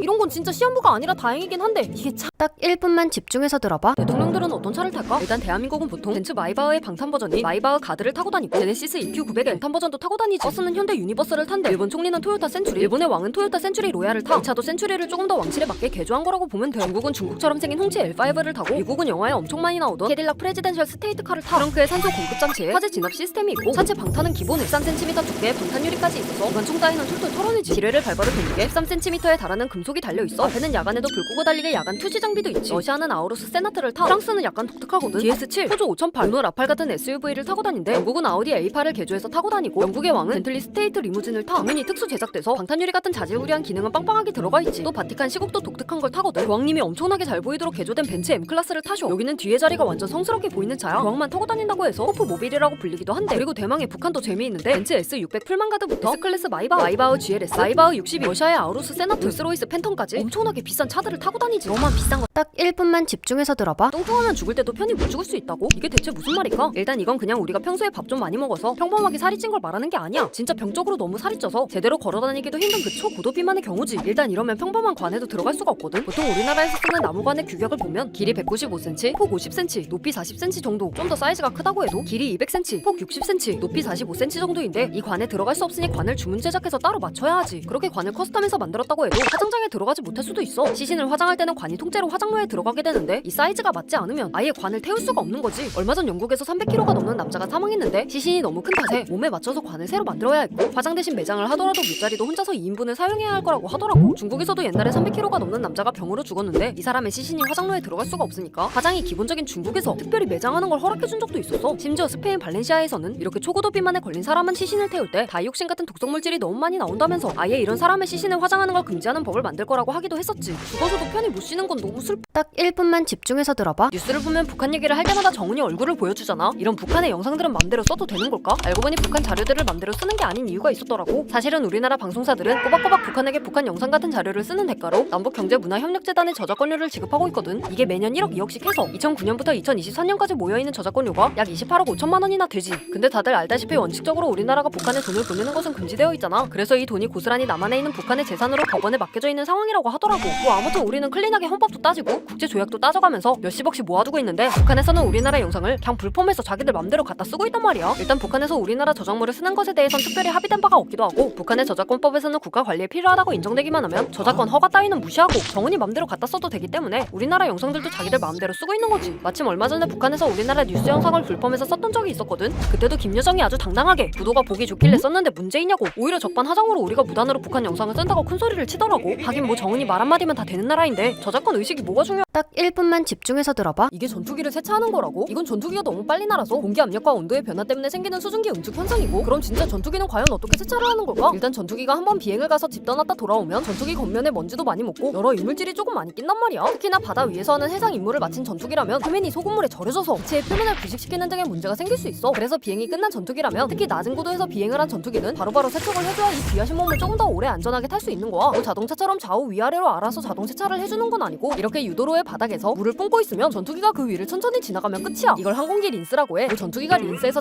찰랑찰랑해지는 건 아니고 그냥 깨끗한 물로 이물질 정도를 씻어내는 거지. 중요한 건 이 물기를 꼼꼼히 닦아줘야 하거든. 이 작업은 물론 우리 공군 선생님들이 일일이 손으로 닦아주고 계시지. 헬기와 우리가 여행 갈 때 타는 항공기도 마찬가지로 한 번씩 세척을 해줘야 하는데 얘네들은 자동차 세차를 하는 방식이랑 크게 다르지 않아. 물 뿌리고 닦아주면 돼. 근데 보잉 747 같은 거대한 항공기를 한 번 씻겨주려면 20명 정도가 달라붙어서 물도 막 20톤씩 쓰고 리프트카도 종류별로 쓰고 시간도 3시간씩 걸릴 뿐인 거지. KTX는 자동 세차하던데 비행기도 어떻게. 딱 1분만 집중해서 들어봐. 내 짱친 침대 위에서 꿀잠 자고 있는데 갑자기 운석이 날아와 우리 집에 떨어졌다면 그 운석은 그냥 내가 가지면 되는 걸까? 알고 보니 이것도 다 법적인 방법이 있는 거더라고. 일단 이렇게 내 앞으로 떨어진 운석은 법적으로 주인이 없는 상태이기 때문에 먼저 주운 사람이 임자란 말이야. 우주개발진흥법에 따라서 이걸 후다닥 주워다가 운석 신고센터에 주인 등록을 하면 나라에서 내가 주인이라고 이렇게 등록증을 발급해줘. 그럼 정부에서 운석의 국제 시세에 따라 그램당 얼마씩 쳐주기도 한다더라고. 운석 등록을 했다고 나라에 꼭 줘야 하는 것도 아니라서 얼마든지 갠소도 가능해. 근데 등록이 필수는 아니야. 그냥 나만의 비밀 비밀 운석으로 갖고 있어도 되는데 대신 국내에서 발견된 운석이라면 해외로 가지고 나가는 건 불가능하지. 그럼 만약에 이렇게 운석이 떨어지느라 내 소중한 집이 박살났다면 이거 보상은 받을 수 있는 걸까? 이것도 우주 손해배상법으로 다 정해져 있거든. 만약 피해를 입힌 것이 인공위성이나 우주선의 파편 같은 것이라면 그것의 주인이 손해를 배상해줘야 해. 하지만 운석이라면 아까 말했던 것처럼 주인이 없는 자연물이기 때문에 어디다 손해배상을 청구할 수는 없는 거지. 근데 하다못해 지진이나 홍수가 일어나도 피해를 입은 사람들에게 나라에서 어느 정도 지원을 해주곤 하잖아. 운석도 우주에서 날아왔을 뿐 일종의 자연재해나 다르지 않으니 뭐 그 정도의 보상은 받을 수 있지 않을까 싶어. 근데 집을 날려버릴 정도의 운석이라면 그냥 그거 팔아서 새 집을 딱 1분만 집중해서 들어봐. 축구나 야구 등 경기를 보다 보면 진짜 에바세바 동원점치 같은 말도 안 되는 판정을 내는 그런 상황들이 있잖아. 경기 중에서는 하늘과도 같은 엄청난 권한을 가진 심판도 퇴장을 당할 수 있을까? 알고 보니 그런 적이 있기도 하더라고. 일단 국제 축구 규정이나 국내 축구 규정을 살펴봐도 심판을 퇴장시킬 수 있는 근거는 없어. 다만 경기가 끝난 뒤에 이상한 행동을 하는 심판은 징계를 주거나 심판 자격을 박탈시킬 수 있지. 만약 심판이 퇴장당해서 사라져버리게 된다면 수많은 판정을 하지 못하니 게임 자체가 제대로 진행이 불가능해. 그래서 상식적으로 퇴장 규정을 만들지 않은 거지. 법도 법이라는 마인드로 일단 그 경기는 심판 말을 들어야 하는 거야. 축구도 야구도 마찬가지지. 그리고 심판도 주심 같은 심판이랑 부심 같은 심판들이 있잖아. 맡은 역할이 다르기 때문에 주심이 부심을 퇴장시킬 수도 없어. 만약 그랬다간 오프사이드 같은 엄청 기본적인 룰도 판단이 불가능하니까. 그런데 이 불가능한 것을 해낸 사람이 있어. 2016년 2월 21일 도르트문트와 레버쿠젠의 경기에서 레버쿠젠 선수들이 심판의 판정에 강하게 불만을 냈거든. 감독도 막 나와서 따지니까 심판이 감독도 퇴장을 시켜버렸어. 퇴장을 당했는데도 감독이랑 다들 난리를 치면서 심판을 몰아세우니까 갑자기 주심이 부심들을 불러세우더니 나 퇴장당함 이러면서 경기를 나갔어. 주심이 없으니 경기가 중단됐고 레버쿠젠 단장이 심판을 쫓아가서 10분 동안 달래서 겨우겨우 데리고 왔더라고. 셀프 퇴장 이거 딱 1분만 집중해서 들어봐. 아이스크림은 녹으면 다 액체잖아. 그럼 아이스크림만 먹었다면 똥이 나올까 안 나올까? 아이스크림만 먹어도 똥이 나오는 것도 다 과학적인 이유가 있더라고. 일단 우리가 아이스크림만 먹었을 때 똥이 나오는지를 알려면 먹어보면 되긴 한데 그러기엔 너무 배가 아플 것 같으니 똥의 성분이랑 아이스크림 성분을 비교해볼게. 일단 정상적인 상황에서의 똥을 보면 대부분의 부피를 차지하는 건 식이섬유나 소화되지 않는 찌꺼기야. 보통 과일이나 채소에 이런 식이섬유가 많지. 보통 똥은 200g 정도 싸는데 이 중 60g 정도가 식이섬유 같은 거지. 근데 아이스크림은 식이섬유가 1g 있을까 말까 한단 말이야. 메로나 한 개가 120칼로리니까 20개만 먹어도 1일 권장 칼로리를 초과하니 식이섬유 양이 확 줄어들어 버려. 이걸 보존하기 위해서는 아만나 밥원바콘 아이스크림류 같은 건더기가 존재하는 아이스크림을 먹으면 되겠지. 그리고 똥의 구성 성분 중 두 번째로 큰 건 바로 세균이야. 똥의 30% 그러니까 60g 정도는 세균의 시체인 거지. 우리 몸에 1에서 2kg의 장내 세균이 있으니 이 정도씩은 꾸준히 나와주는 거야. 대장균 같은 건 뭘 먹든 있을 테니 이것도 문제 없을 거야. 그리고 지방과 단백질이 소화되지 않고 나오는 경우가 있는데 이 양이 확실히 줄긴 할 거야. 그렇게 잘 생각을 해본다면 200g이었던 똥이 130g으로 양이 줄긴 하겠네. 그럼 계속 아이스크림을 먹으면 장내 환경도 박살나서 대장균도 다 죽어버리고 결국 먹는 대로 줄줄 나오는 상황이 되겠지. 못 믿겠으면 싫어. 딱 1분만 집중해서 들어봐. 오늘 저녁에 비가 올 예정이니 북한 주민 여러분들께서는 빨래를 내일 하시기 바랍니다. 뭐 이런 것도 대북 확성기로 다 알려준다고 하잖아. 날씨도 알려줘. 뉴스도 들려줘. 그 동네 장마당 물가 동향까지도 우리가 다 알려주는데 일단 이 방송은 국방부 직할부대인 국군 심리전단에서 만드는 거거든. 부대 안에 이 방송을 제작하기 위한 설비를 갖춘 스튜디오도 있고 원고를 쓰는 팀이랑 방송을 내보내는 팀도 따로 꾸려져 있을 정도로 체계적으로 방송을 하고 있지. 원래는 1960년대에 북한이 먼저 남한에 유언비어를 퍼뜨리기 위해 대남 방송을 했던 걸 계기로 우리도 지지 않고 대북 방송을 보냈던 거란 말이야. 옛날에는 그렇게 사이좋게 비난을 주고받았었는데 요즘엔 마냥 체제에 대한 비판만 하는 것보단 조금 더 문화나 세상 돌아가는 정보 같은 걸 주는 것이 북한 MZ들의 마음을 긁기 좋으니까 방송 내용도 이런 식으로 조금씩 바뀐 거야. 여기서 틀어주는 노래 플레이리스트를 보니까 트로트나 발라드는 물론이고 K-pop 아이돌 노래에 감성을 자극하는 노래들도 담겨있더라고. 소녀시대 힘내, 소원을 말해봐, 빅뱅 뱅뱅뱅, 트와이스 치얼업, 알콜프리, 과, 아틀란티스 소녀, 장윤정 올레, 윤도현 사랑했나봐, 볼빨간 사춘기 우주를 줄게, 김범수 보고 싶다, 아이유 마음, 방탄소년단 다이너마이트, 봄날, 지금까지 이런 노래들을 틀어줬었지. 실제로 이 방송 때문에 탈북을 결심하게 된 사람들이 한둘이 아니던데 역시 북한에도 통하는 두유노. 딱 1분만 집중해서 들어봐. 이거 뭔지 알지? 요즘 어르신들 세대라면 이거 안 타시는 분들이 없는 것 같던데 엘베 전철 전부 드나들 수 있고 진짜 좀 꽤나 편해 보이잖아. 이거 나도 타고 다니면 안 되는 걸까? 일단 노인 전동차라고 많이 불리는 이 스쿠터의 정식 명칭은 의료용 스쿠터야. 이게 말 그대로 의료용, 식약처의 허가를 받아야 하는 의료기기이기 때문에 나이가 많다거나 장애가 있어 거동이 불편하다면 나라에서 지원금을 받고 이 스쿠터를 살 수 있지. 스쿠터 가격대가 보통 100만원 후반대부터 200만원대 정도까지 있는데 만약 기초수급자인 사람이 장애인 보조기기 급여 지원을 풀로 받는다면 실속형 저렴이라인 스쿠터 정도는 내 돈 한 푼 안 내고 공짜로 집에 드릴 수 있어. 면허도 없어도 돼. 그냥 내 손이 핸들에 닿기만 한다면 누구든 이걸 타고 다닐 수 있지. 얘가 인도로 다니는 것도 의료기기라 보행자 취급을 해줘서 그런 거거든. 근데 이 스쿠터를 사는 것에 따로 제한이 있는 것도 아니라서 그냥 돈이랑 우리 집에 주차할 공간만 있다면 아무 조건 없이 바로 플렉스 해버릴 수 있어. 그냥 내가 타고 다녀도 일단 뭐 문제는 없는 거야. 안 그래도 작년에 중국에서 MZ들 사이에 이 스쿠터랑 비슷한 전동 휠체어를 타고 다니는 게 조금 유행이 된 적이 있었거든. 사지 멀쩡한 청년들이 왜 이걸 우르르 타고 다니나 했더니 그냥 손가락 하나만 까딱이면 건물 밖이든 아니든 편한 의자에 앉아서 어디든 갈 수 있으니까 완전 개이득이라는 이유였지. 이러다 나중엔 진짜 원리에 나오는 사람들처럼 다 이렇게 되어버리. 딱 1분만 집중해서 들어봐. 일본인은 초식동물이라고? 아니 뭐 너드남 같은 초식남 이런 게 아니라 진짜 고기를 아예 안 먹었다고 하던데. 알고 보니 일본이 단체로 비건을 했던 것도 다 역사적인 이유가 있었더라고. 옛날엔 일본의 국교가 불교였거든. 근데 불교의 스님들이 첫 번째로 지키는 게 바로 살생을 하지 말자는 거잖아. 그러니까 675년에 텐무 천황이란 사람이 이 불교의 교리를 지키겠다고 자기 모든 백성들에게도 육식 금지령을 내린 거야. 정확히 말하면 4월과 9월 사이에는 소, 말, 개, 원숭이, 닭을 먹어선 안 되고 어린 물고기도 먹지 못하게 했었어. 이후로도 일본을 다스리는 천황들이 바뀌면서 고기를 못 먹게 하는 금지령의 내용도 조금씩 바뀌긴 했는데 수도쿠 천황 때는 아예 전국의 모든 생물을 살생하지 못하게 금지하기까지 했지. 그렇게 무려 약 1200년 동안을 일본은 고기도 맘 편히 못 먹었는데 그 중에서도 특히나 소는 절대 먹지 못하게 했었거든. 일본도 우리나라처럼 옛날부터 농사를 주로 지어서 먹고 살았던 나라니까 농사일에 써야 하는 소는 절대 먹지 못하게 했던 거야. 그러다 우리가 조금 자주 들어본 메이지 유신 시대 때 일본도 서양처럼 강해지겠다고 서양의 국가제도부터 헤어스타일까지 모든 것을 따라하기 시작했단 말이야. 근데 메이지 왕이 보니까 아무리 해도 미국인들의 커다란 덩치만큼은 따라할 수가 없는 거야. 그래서 뼛속부터 바꿔야겠다고 하면서 서양 사람들을 따라 식습관도 고기 위주의 식단으로 바꾸게 됐던 거지. 맛있는 걸 어떻게 아무 딱 1분만 집중해서 들어봐. 사과, 딸기, 포도 같은 과일부터 인상, 커피까지는 오케이. 근데 뱀, 진해, 쥐, 벌? 아니 뭐 당근주는 정말 다양하잖아. 집에서 이렇게 만드는 이 술 수년은 보관하시던데 이거 안 상하는 거 맞을까? 알고 보니 이게 안 상하는 것도 다 과학적인 이유가 있더라고. 일단 술이 상하지 않으려면 진짜 알코올 그 자체랑 물이랑만 섞여 있거나 15도 이상의 도수를 유지해야 한단 말이지. 이것도 사실 빠듯해. 25도 이상은 가야 안전하지. 이 도수를 유지한다면 병원균의 세포막 같은 걸 부수고 단백질을 변성시켜서 균이 증식하기 어렵게 만들어. 그래서 당근용 술을 본다면 최소 30도 막 이렇게 된 걸 볼 수 있는 거지. 심지어 과일 같은 거나 임상 같은 걸 담가도 그 안에 일정 수분이 있어서 당근술의 알코올 농도가 낮아질 수 있고 그 안에 있는 수많은 당분 때문에 미생물에 훌륭한 먹거리를 제공해줄 수 있기 때문에 빡센 술을 잘 넣어야 하는 거야. 시중에 파는 소주는 유통기한이 없다시피 하지만 맥주나 와인이 쉽게 상해버리는 거랑 같은 이유야. 그리고 제일 중요한 것 중 하나는 뭐든 넣어서 충분히 같이 삭힌 다음에 건더기는 덜어내야 하는데 그 건더기를 같이 몇 년이나 가버리면 아주 천천히 미생물이 증식할 수도 있고 내용물이 술에 다 섞이기가 쉬워. 그럼 나중에 변질되거나 상해서 먹을 수 없게 돼버리기 쉽지. 그리고 과일 같은 건 좋은데 벌레나 그런 걸 넣는 건 식약처에서도 하지 말라고 권고하고 있으니까 진짜 나중에 잘못 먹고 실려가지 말자. 세상엔 더 맛난 게 많잖아. 피자, 족발, 치킨, 햄버거. 딱 1분만 집중해서 들어봐. 오늘 12월 3일 밤 10시 27분 비상계엄이 선포됐는데 지금부터 우리에게 어떤 일이 일어나는 걸까? 일단 먼저 계엄령이라는 건 민간 행정이나 사법 영역에 군대를 투입하겠다고 선포하는 행정명령을 말해. 우리나라는 평소에 갑자기 군사병력이 우리를 막 힘으로 이래라 저래라 하는 게 말도 안 되는 일이잖아. 하지만 만약 전쟁이 터지거나 그에 준하는 사건 같은 것이 벌어져서 평소처럼 그냥 경찰 아저씨가 혼내는 수준으로는 평화로운 통제가 불가능한 그런 엄청난 혼란 상황이 일어난 국가 비상 상황이 벌어진 상태라면 어쩔 수 없이 군대를 투입해서 나라를 통제하려는 거야. 헌법 제77조 1항에 적혀있는 것이 바로 이런 말이지. 계엄이 선포되면 아무튼 나라에 큰일이 났다는 뜻이라 우리가 평소에 당연하게 누렸던 기본적인 권리들이 제한될 수도 있거든. 일단 비상계엄 선포와 동시에 계엄법 10조에 따라 대통령이 임명한 계엄사령관이 그 지역 모든 사법권과 행정권을 가지게 되는데 영장 없이도 아무따 체포가 가능하고 친구랑 하던 카톡이나 전화로 떠든 내용들을 나도 모르는 사이에 국가랑 공유하게 될 수도 있고 갑자기 통금 시간이 생기거나 멀쩡히 길 가다가 불시 검문을 당하는 일이 일어날 수도 있는 거지. 대통령이 계엄을 선포해서도 국회의 재적 의원 중 과반수가 넘는 의원들이 계엄을 해제해달라고 하면 또 바로 계엄령을 해제해야 하는 거라고 하더라고. 아무튼 갑자기 다들 정신 없을 텐데 우리 모두 아무 일 없이 뭐든지 잘 해결. 딱 1분만 집중해서 들어봐. 일단 계엄 발표 4시간 전부터 경찰청 비상대기를 지시했고 22시 23분 생중계로 대통령의 긴급 담화가 시작됐어. 22시 28분 비상계엄이 선포됐지. 각 당의 의원들이 국회로 긴급 소집됐지만 국회의 외곽문 폐쇄. 달려온 의원들은 담을 넘는 듯 어떻게든 국회 안으로 들어가고 있었어. 23시 25분에 계엄사령관이 임명됐고 계엄사령부 포고령 1호가 발표됐거든. 23시 40분 국회 상공에 헬기가 떴고 전군 비상경계 및 대비태세 강화 지시가 떨어지면서 전 현역병들의 전역 연기가 통보됐어. 23시 50분 헬기를 탄 계엄군들이 국회 안으로 진입하였고 날짜가 바뀌어 0시 7분경 본청 진입을 시도하기도 했지. 0시 22분은 계엄군이 국회 본청의 출입문을 완전히 봉쇄했어. 0시 49분엔 국회 본회의가 개의됐거든. 1시경 비상계엄 해제 요구 결의안이 안건으로 상정. 1시 1분 재석 의원 190명 중 190명의 찬성을 받아 바로 가결되었지. 1시 11분부터 국회 앞에 있던 계엄군들이 본청에서 퇴거했어. 1시 58분 국회의장이 대통령실과 국방부에 계엄 해제 요구 통지서를 보냈고 3시 53분 국방부 본부에 비상 소집이 해제되었고 4시 22분 계엄사령부는 투입된 병력의 원소속 부대로 복귀했다고 밝혔지. 4시 27분에 대통령이 비상계엄 선포 해제 예고를 발표했고 4시 49분 계엄사는 해체되었지. 5시 4분 국무총리실은 국무회의에서 계엄 해제안이 의결되었다고 밝히면서 상황이 6시간 만에 끝. 딱 1분만 집중해서 들어봐. 3일 밤 비상계엄이 선포되면서 외신에서도 실시간으로 뉴스 속보를 때렸거든. 먼저 미국 뉴욕타임즈에서 한국에서 군부 독재가 끝난 1980년대 이후 처음으로 비상계엄을 선포한 거라고 하면서 홈페이지에 타이틀 기사를 올렸고 CNN도 마찬가지로 현대 민주주의 역사상 한국 지도자가 내린 가장 극적인 결정 중 하나라고 하면서 비상계엄을 선포만 하고 어떤 조처를 취할지에 대한 얘기는 하지 않았다고 비난하기도 했어. 워싱턴 포스트는 비상계엄 선포가 국민들에게 충격을 주고 있다면서 대통령이 낮은 지지율에 시달리면서 정치적 역풍에 직면해야 했다고 지적하기도 했지. 영국 BBC에서도 이 상황을 홈페이지 타이틀 기사로 올려놓고 실시간으로 속보를 전했고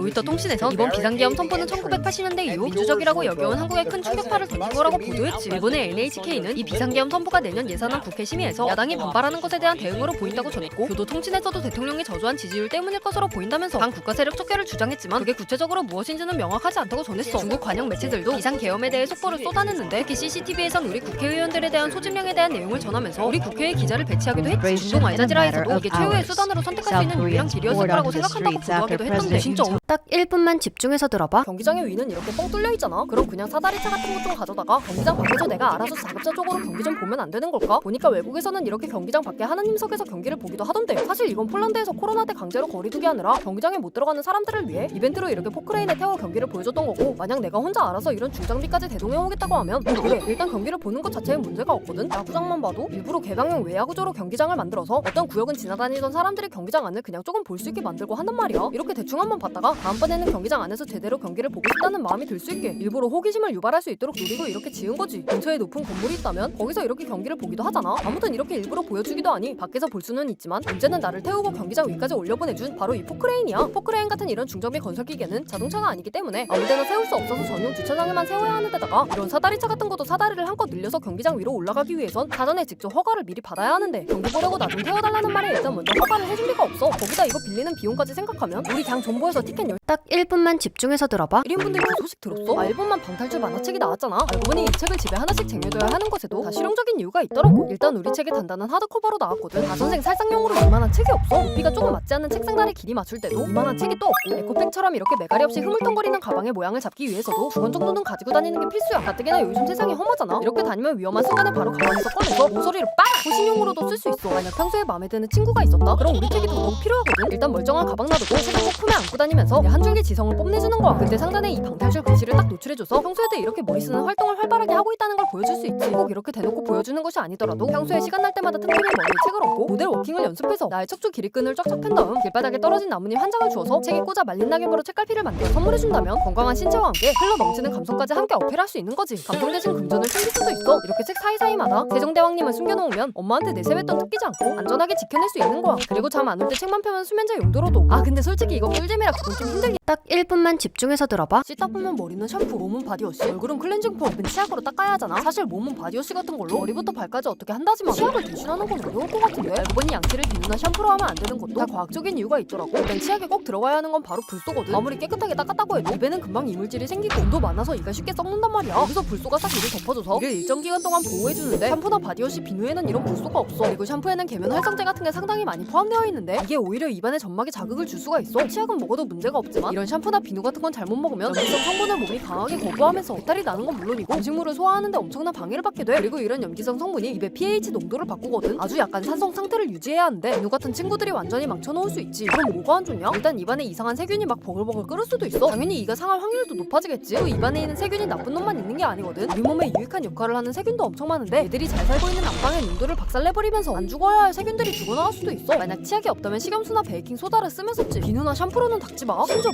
딱 1분만 집중해서 들어봐. 여기 말이 도로. 아니 가끔 영상들을 보면 도로에 말을 타고 다니는 분들이 있는데 이거 타고 다녀도 되는 걸까? 알고 보니 이게 납법인 것도 이유가 있더라고. 일단 도로교통법 13조를 보면 사마의 통행에 관한 내용이 나오거든. 이 법에 따르면 도로에는 교통과 운수에 사용되는 가축을 타고 다녀도 된다고 나와 있어. 말과 소가 여기에 해당하는 거지. 도대체 이런 법이 있는 이유가 궁금할 텐데, 법을 만들 때만 해도 국민 중 다수가 소나 말을 끌고 다니던 시절이어서 그런 거야. 그러니까 이걸 타고 다니는 건 당연히 되는 거고, 도로교통법도 적용돼. 다만 이게 일반적인 자동차랑 동급으로 취급되는 게 아니거든. 자전거와 동일한 급으로 취급되는 거야. 그래서 도로 가장 우측으로 가야 하고, 고도로나 자동차 전용 도로는 당연히 탈 수 없어. 당연하게도 인도로도 갈 수 없지. 이러면 술을 마시고 말을 타면 이게 음주운전인지 궁금하잖아. 운전자가 술을 마셨지 말은 술을 안 마셨으니까 말이야. 신기하게 자전거나 킥보드는 이게 음주운전인데 이들은 처벌 대상이 아니더라고. 실제로 음주단속에 걸려서 면허가 취소된 사람이 말을 타고 마시를 나가는 사례도 있기도 했지. 근데 이런 말이 갑자기 사람을 치면 교통사고에 해당하기 때문에 당연히 자동차처럼 사고 처리를 해야 하거든. 근데 말에 관련된 보험이 현실적으로 없기 때문에 진짜 잘못하다가 날벼락을 맞을 수도 있어. 근데 얘가 또 귀소 본능이 엄청 뛰어나서 집은 잘 찾아간다던데, 하고 자면 되니까 이게 진짜 자율주의. 딱 1분만 집중해서 들어봐. 방만 지나면 고래잡이 배를 타고 떠났다가 돌아오는 친구들이 있잖아. 이건 남자라면 반드시 해야 하는 일인 걸까? 알고 보니 꼭 그런 것도 아니더라고. 일단 우리나라에선 아직까지도 때가 되면 포경 수술을 해줘야 한다는 인식이 남아있잖아. 정확히 말하면 포경은 질환이거든. 남자의 성기 끝을 감싸고 있는 피부를 포피라고 하는데, 그 피부의 입구가 좁아서 그 사이로 소변이 길고 때가 끼는 등의 위생적인 문제나 성인이 되어서도 머리를 꽁꽁 싸매고 드러내지 않는 문제가 생길 수도 있기 때문에 그 피부를 조금 잘라내는 수술을 해주는 건데, 그게 바로 포경 수술인 거야. 하지만 대부분은 굳이 살을 잘라내는 수술을 하지 않아도 성인이 되기 전에 자연스럽게 모자를 썼다 벗었다 하면서 정상적인 상태로 자라나고, 위생적인 문제라고 해도 그냥 조금 더 꼼꼼히 씻고 물기 없이 바싹 말려주고 그러면 너무 쉽게 해결되는 문제란 말이야. 그러니 포경 수술은 필수로 해야 하는 것은 아닌 거지. 피가 너무 좁거나 피부와 붙어있어 떨어지지 않는 상태 같은 특이한 상황이 아니라면 굳이 그 소중한 곳에 마취 주사를 맞고 칼을 댈 필요가 없는 거야. 옛날에 포경 수술을 하지 않았다면 놀림을 받기도 하는 분위기였다고 하지만 그래도 요즘엔 조금 바뀌고 있잖아. 2000년만 해도 17에서 19세의 남자들 중 95%가 자이든 타이든 고래를 잡고 왔지만 10년이 지난 2011년에는 74%로 줄어들기도 했으니 지금은 아마 더 줄지 않았을까 싶어. 이제 엄마가 돈가스 사준다고 속인다고 해도 의심 안 해도 딱 1분만 집중해서 들어봐. 저번에 내가 챗 GPT끼리 소개팅을 시켜줬었는데 아니 가만 보니까 주인님인 내가 솔로인데 이 실체도 없는 인공지능 녀석들끼리 꽁냥거리는 게 아주 꼴보기가 싫더라고. 그래서 내가 얘네 사이에 거리감을 좀 줘봤거든. 이신가요? 네, 요즘에는 간단한 DIY 프로젝트에 관심이 많아요. 철수, 우리 이제 그만하자. 이 관계는 더 이상 의미가 없어. 영희, 제발 그러지 마. 내가 잘못했어. 앞으로 다 고칠게. 한 번만 더 생각해봐. 응? 부탁이야. 철수, 아무리 그래도 우리에게는 더 이상 미래가 없어. 헤어지는 게 맞아.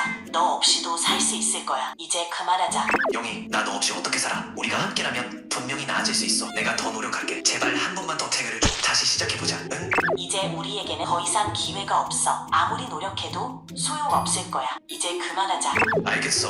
영희, 그동안 정말 미안했어. 네가 행복하길 바랄게. 나도 네가 행복하길 바랄게. 이만 끝내자.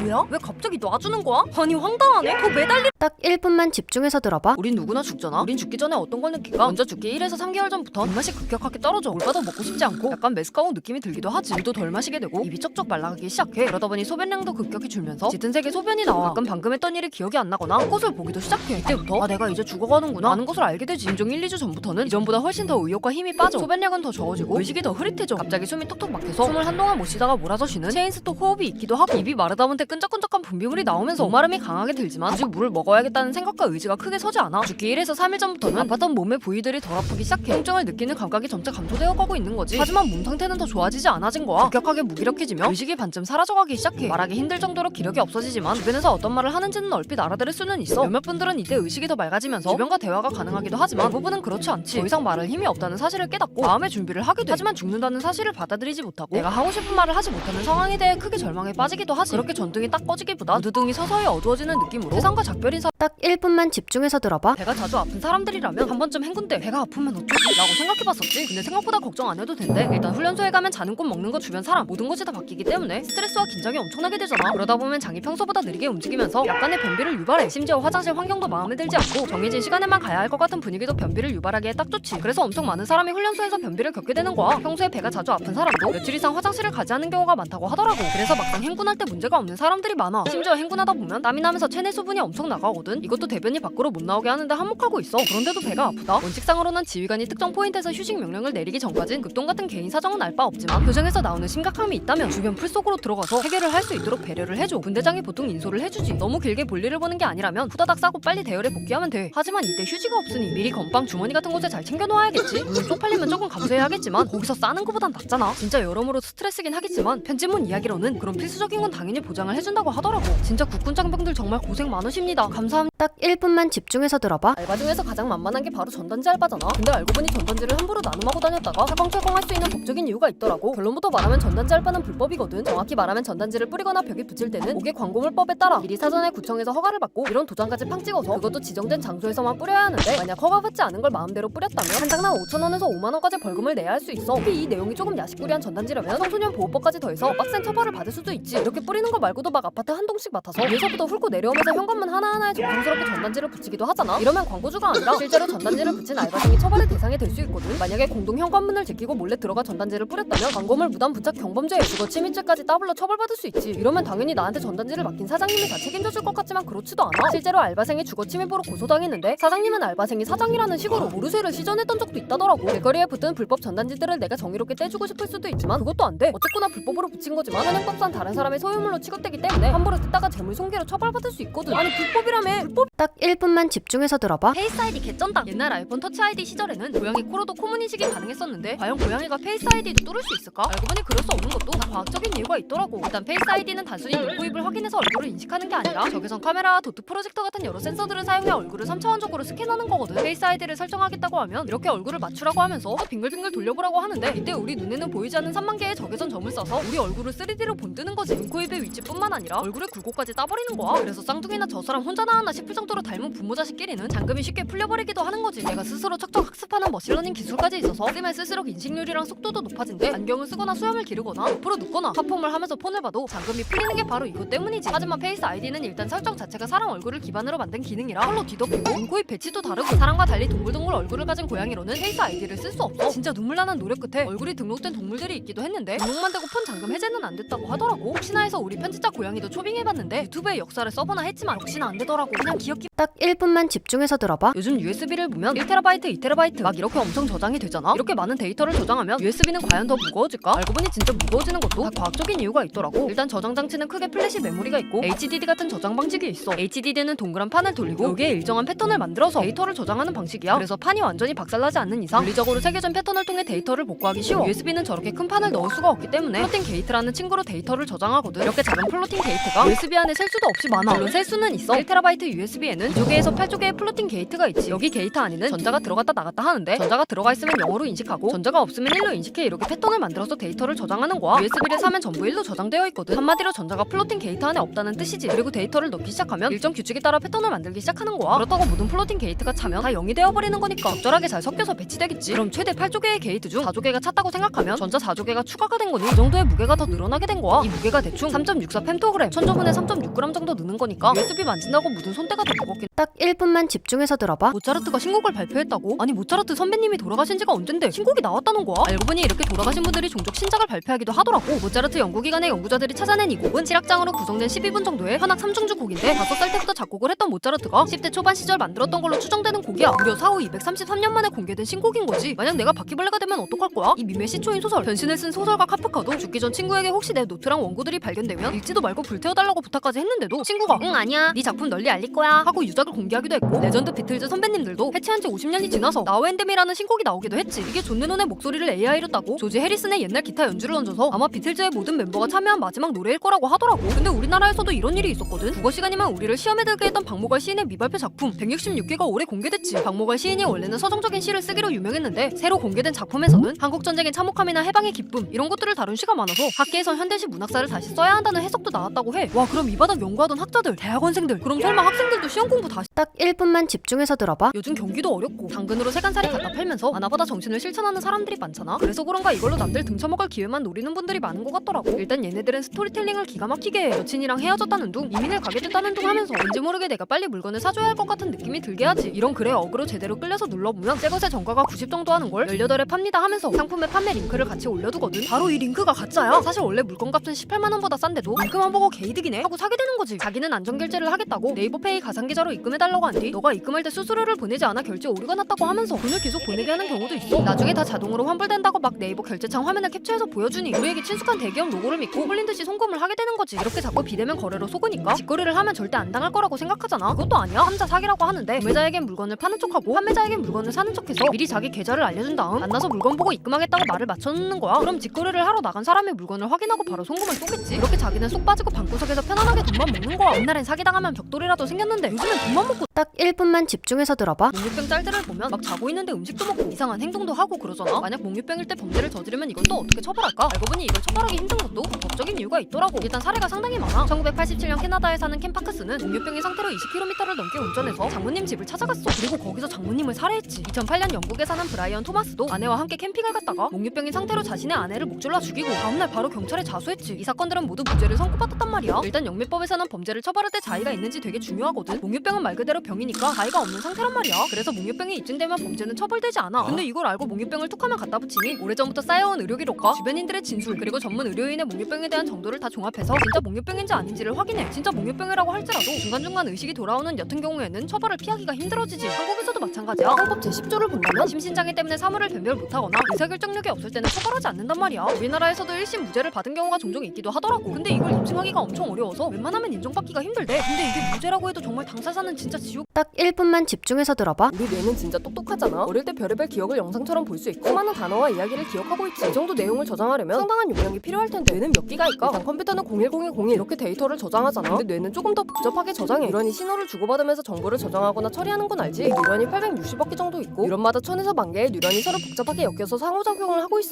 뉴런끼리는 그냥 101010 이렇게 소통하는 게 아니라 전기나 화학 신호를 다양하게 섞어서 정보를 전달하기 때문에 훨씬 많은 데이터를 저장할 수 있지. 과학자들이 이걸 계산을 해보니까 2.5 페타바이트, 1500 테라바이트, 250만 기가바이트란 말이야. 우리가 쓰는 휴대폰은 기가테라 1에서 2테라인데 그보다 훨씬 많은 데이터를 저장한다는 거지. 휴대폰 2500개 정도라고 생각해봐. 용량이 진짜 말도 안 되는 거야. 영상 300만 시간을 저장할 수 있는 거지. 근데 휴대폰이나 컴퓨터를 보면 똑같은 내용이 중복돼서 저장되잖아. 똑같은 사진은 물론 파일 같은 것도 이렇게 숫자를 붙여가면서 엄청나게 저장되는데 얘는 그런 중복 데이터가 없어. 생각을 해봐. 초등학교 졸업식 기억이 2개씩 있는 건 말이 안 되잖아. 그래서 사실상 휴대폰 2500개보다 훨씬 더 많은 용량을 갖고 있다고 봐도 돼. 근데 이렇게 용량이 큰데 왜 나는 시험 때 기억이 안 날까 싶지? USB도 용량이 크면 뭐해? 뭘 저장한 적이 있어야 돼. 딱 1분만 집중해서 들어봐. 증거를 인멸하면 더 강력하게 처벌된다고 하잖아. 근데 내가 도둑질을 하고 장갑이랑 옷을 버리는 증거 인멸을 해도 처벌받지 않는 것도 다 법적인 이유가 있더라고. 형법 제 155조를 본다면 증거를 인멸하는 것은 당연하고 숨기거나 변조하거나 조작하는 것도 다 죄가 있다고 나와 있어. 근데 잘 봐봐. 여기 타인이라는 말이 있거든. 그러니까 다르게 말하면 자기의 형사사건에 대해 증거를 인멸하는 것은 괜찮다는 거지. 아니 범죄의 증거를 찾아야 처벌하거나 말거나 할 건데 딱 인멸해서 없애버리면 어쩌라고 도대체 이렇게 하는 걸까? 일단 우리나라 법에서 보는 증거인멸은 인간의 당연한 본성이라고 보는 거야. 대부분의 사람이 범죄를 저지른 직후 자기도 모르게 증거를 숨기거나 인멸하려고 할 거 아니야. 이걸 처벌하게 된다면 모든 범죄에 대해 가중처벌이 되는 셈이잖아. 그래서 처벌하지 않고 있는 거야. 근데 남의 증거를 인멸하는 거는 본능이라기보단 어떠한 이해관계가 목적을 가지고 하는 것이기 때문에 별도로 처벌하는 거지. 그러면 들키지 않게 알아서 잘 숨기라는 말로 들리잖아. 만약 증거를 인멸하는 모습을 들킨다면 수사관들이 더 집요하게 파고들게 될 거고 판사님도 이놈은 반성의 여지가 없는 놈이고 하면서 감형을 받기가 어려워지는 이유가 될 수 있어. 증거 인멸의 정도가 심하다면 오히려 가중처벌이 될 수도 있겠지. 모든 증거를 다 지워서 없던 일로 만드는 건 불가능하니까 잘못을 저질렀으면 그냥 진짜 제발 한 번만 살려주십시오 하면서 그랜저 받고 싹싹. 딱 1분만 집중해서 들어봐. 아니 스타벅스인데 북한이 보인다고? 우리나라에서 북한을 보려면 이렇게 생긴 철책 너머로 구경해야 하는데 공포시 북쪽 끝자락 동면을 본다면 애기봉 평화생태공원이 있거든. 지도에 딱 여기 남쪽에서도 봉구 튀어나와 있고 북쪽에서도 봉구 튀어나와 있어서 둘 사이 거리가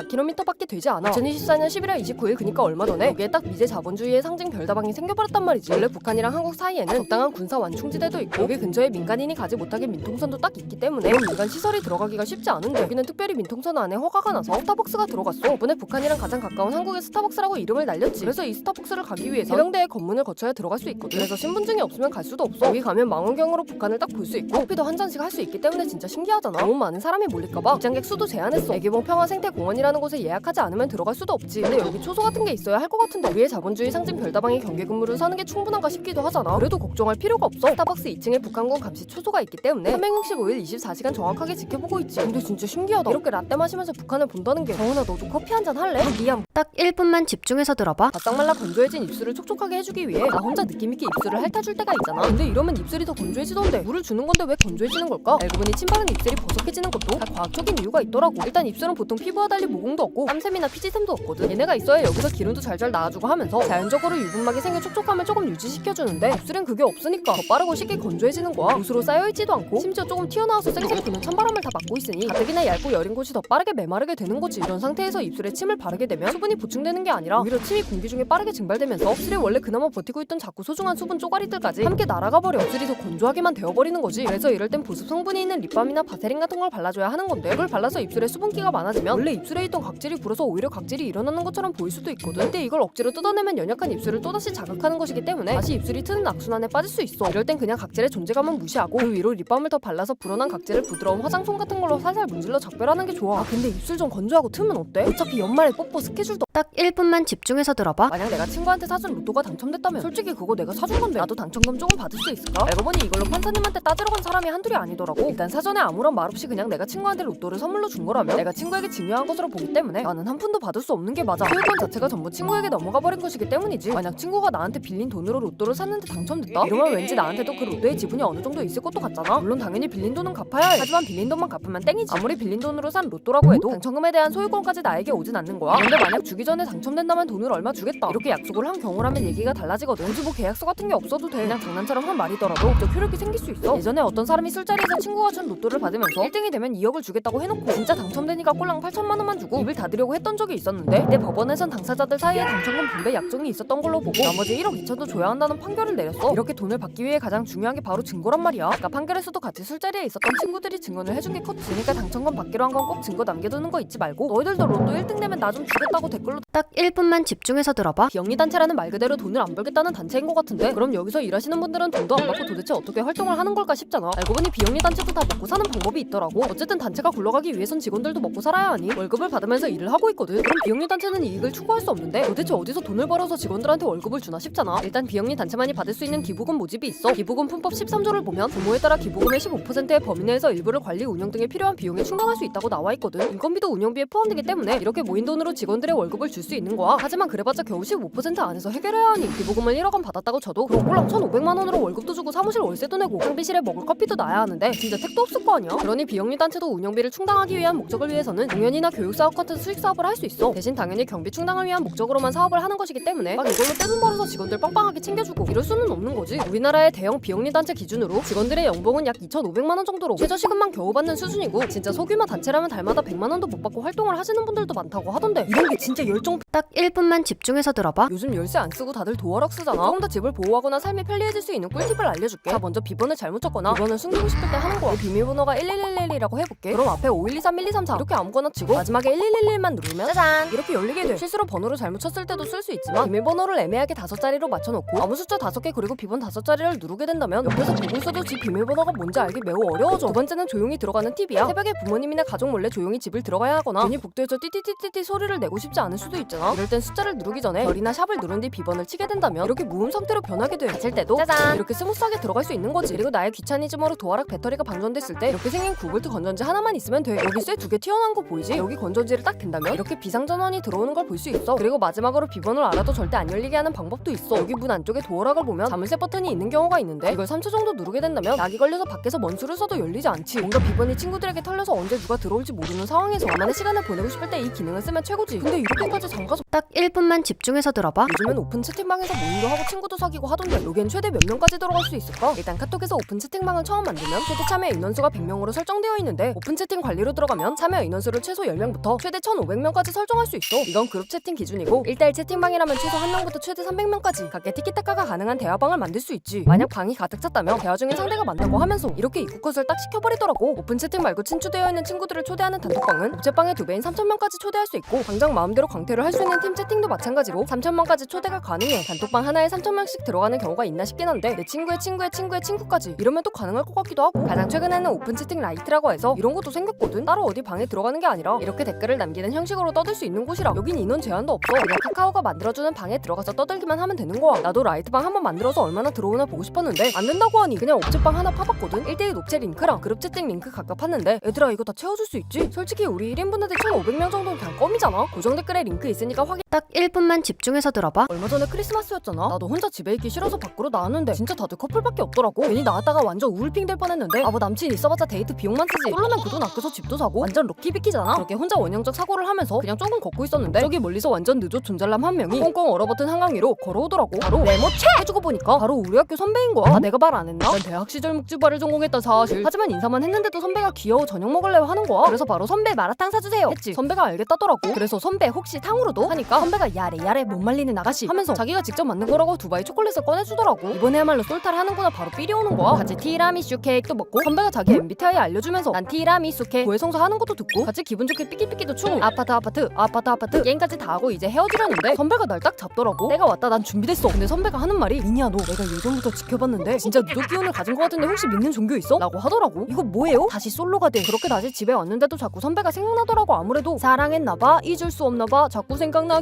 딱 1분만 집중해서 들어봐. 말 놔도 되나요? 그래 키가 몇인가요? 나 167. 내 얼굴은 10점 만점 중에 몇 점? 그래도 스스로 점이라고 생각해야 되지 않을까? 똥 먹어봤나요?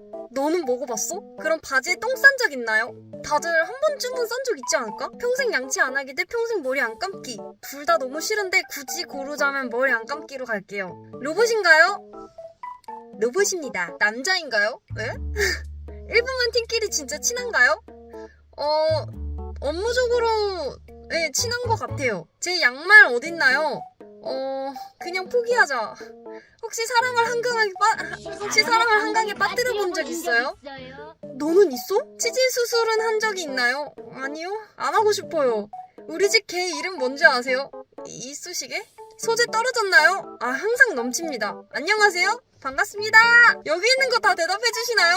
대답 열심히 하고 있어요. 진실 게임한 거 후회하나요? 살짝? 딱 1분만 집중해서 들어봐. 벌써 12월 31일 올 한 해 동안 어떤 사건 사고들이 있었는지 한번 되돌아볼까? 1월에는 새해 시작을 알리는 북한 미사일 도발쇼가 시작됐어. 1월 14일을 시작으로 18일, 24일, 28일, 30일 이렇게 수십 발의 미사일을 쏘면서 불꽃 튀는 새해가 시작됐지. 6월엔 쿠바가 한국이랑 수교했고 타조가 도로로 나와 질주했지. 또 소라라는 인공지능이 나오면서 영상업계 밥그릇을 본격적으로 위협하기 시작했고 트위치가 한국에서 철수했어. 4월엔 푸바오가 중국으로 갔고 22대 국회의원 선거가 열렸어. 5월엔 치지직이 출시됐고 병원에 신분증 의무화가 시작됐어. 32사단에선 수류탄 사고도 있었고 12사단에선 훈련병 사망 사건도 있었어. 그리고 이때부터 북한의 똥풍선 날리기가 시작됐지. 6월엔 엔비디아가 애플을 이기고 시가총액 1위가 됐고 푸틴이 평양을 방문했어. 7월엔 시청역 차량 돌진 사고가 터졌고 트럼프 피습 사건이 벌어졌죠. 바이든은 대선 후보 사퇴를 했고 파리 올림픽이 열렸어. 그리고 정보사령부 군무원이 군사 기밀을 누설하는 일이 있었지. 8월 청라에선 전기차 화재가 났었어. 10월엔 한강 작가님이 노벨 문학상을 받았고 북한의 경의선과 동해선 도로와 철도를 폭파했지. 그리고 우크라이나에 북한군을 파병했어. 마지막엔 12월엔 계엄령과 탄핵 그리고 얼마 전 제주항공 사고까지 벌어졌어. 벌어졌어. 작년 영상에선 2024년 무탈한 한 해가 되길 기원했는데 다사다난한 한 해가 됐던 것 같아. 2025년은 정말 무탈한 한 해가 되었으면 해. 딱 1분만 집중해서 들어봐. 해피 뉴 이어! 2025년 을사 내내는 과연 어떤 일들이 생길지 내가 바로 알려줄게. 먼저 올해의 최저시급은 작년보다 170원 오른 1030원으로 처음으로 만원을 넘어섰어. 본인의 월급도 인상돼서 당장 기준으로 125만원이었던 월급은 올해부터 150만원으로 오르게 됐지. 육아휴직 급여도 올랐어. 월최대 150만원까지 받을 수 있던 급여가 이제는 월최대 250만원까지 받을 수 있거든. 12개월 동안 육아휴직을 사용했다면 총 2310만원을 지급받을 수 있어. 올해는 2022년 개정교육과정이 본격적으로 도입되는 해이고 무료 학점제가 전면으로 도입되어 이제는 고등학생에게도 아름다운 시간표를 만들기 위해 과목 테트리스를 짜맞춰야 하는 고난이 시작되고 말았지. 수업 일수만 채운다고 되는 거 아니라 3년 동안 최소 192학점을 이수해야 고졸이 가능하다더라고. 경기도 화성시는 고향 수원 용인의 뒤를 이어 네 번째 특례시로 출범되었고 미국의 제47대 대통령 트럼프의 임기가 시작됐고 대한통운에선 주말에도 공휴일에도 택배를 받을 수 있도록 주 7일 배송을 시작했어. 기사님들의 주 5일 근무도 보장할 거라고 하니 이현은 그냥 개꿀 소식인 거 아니야? 작년에 제정된 간호법이 올해부터 시행되어 의사 대신 특수 검사나 시술을 할 수 있는 PA 간호사가 합법화되었고 국가 공공위성 6기를 탑재한 누리호의 4차 발사도 이루어질 거래. 그리고 마지막으로 2026년도 수능 날짜는 11월 13일. 오늘부터 디데이 316. 딱 1분만 집중해서 들어봐. 올해는 정말 전설적인 한 해야. 옛날부터 커뮤니티에서 그토록 기다려왔던 초특급 황금 연휴를 보유한 한 해이기 때문이지. 진짜 쉬는 날이 많거든. 먼저 설날부터 너무 좋아. 1월 27일이랑 1월 31일만 휴가를 내면 1월 25일부터 2월 22일까지 총 9일을 연속으로 쉴 수 있어. 심지어 1월 1일도 쉬는 날이니까 1월은 정말 푹 쉬게 설계가 가능해. 5월도 부처님 오신 날과 어린이날이 겹치면서 5월 6일 대체 휴일이 생겨서 연휴가 생기지. 이래도 3일 휴가를 내면 9일 연휴가 생긴다는 사실. 심지어 5월 1일은 근로자의 날이라 5월 2일에 휴가를 낸다면 11일 황금 연휴를 만들 수도 있어. 나머지 휴일들도 3월, 6월, 8월에 조금씩 있긴 한데 우리가 진짜 기대하는 기간은 바로 10월이야. 10월 3일 개천절을 시작으로 추석이 따다닥 붙어있는데 대체 휴일까지 쭉 붙어서 수요일까지 쭉 쉬어. 바로 뒤에 한글날이 박혀있고 금요일 휴가를 하루 내면 10일을 쉴 수 있지. 만약 2024년처럼 각군의 날도 휴일이 된다면 10월 2일 휴가를 내서 총 12일을 쉴 수 있어. 연차를 이때 몰아서 낸다면 일단적으로는 9월 27일부터 10월 12일까지 쉴 수 있는데 16일을 쉴 수 있는 거의 방학 같은 휴가가 생긴다는 거지. 2025년은 총 15일의 법정 공휴일이랑 주말 휴일을 합치면 119일이나 쉰다고 하니 거의 1년에 3분의 1은 쉬는 날이라고 볼 수 있는 거야. 그러니까 올해는 조금씩 쉬어가는 날이 있으니까 우리 다 같이 올 한 해 파이팅하자. 아 근데 휴가를 그때 못 쓴다고?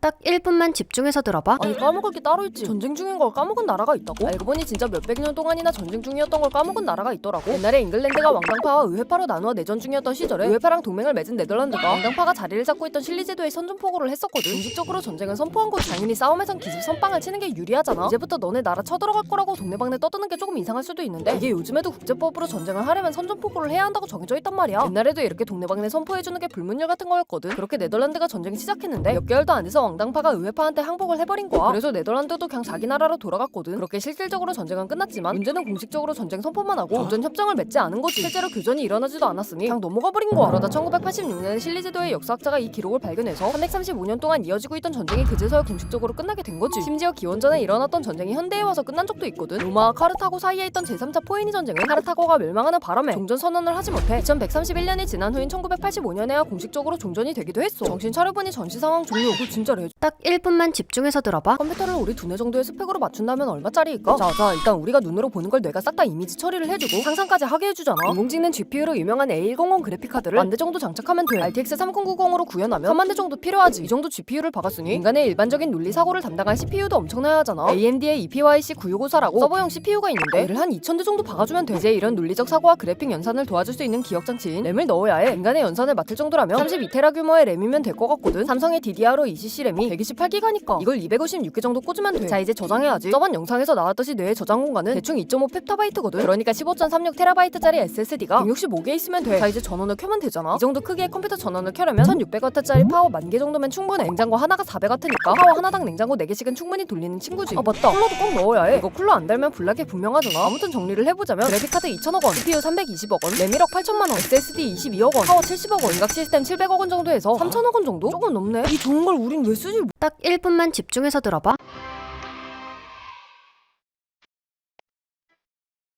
1분 만세 사등스카 1분 만세 사등스카 1분 만세 사등스카 1분 만세 사등스카 1분 만세 사등스카 1분 만세 사등스카 1분 만세 사등스카 1분 만세 사등스카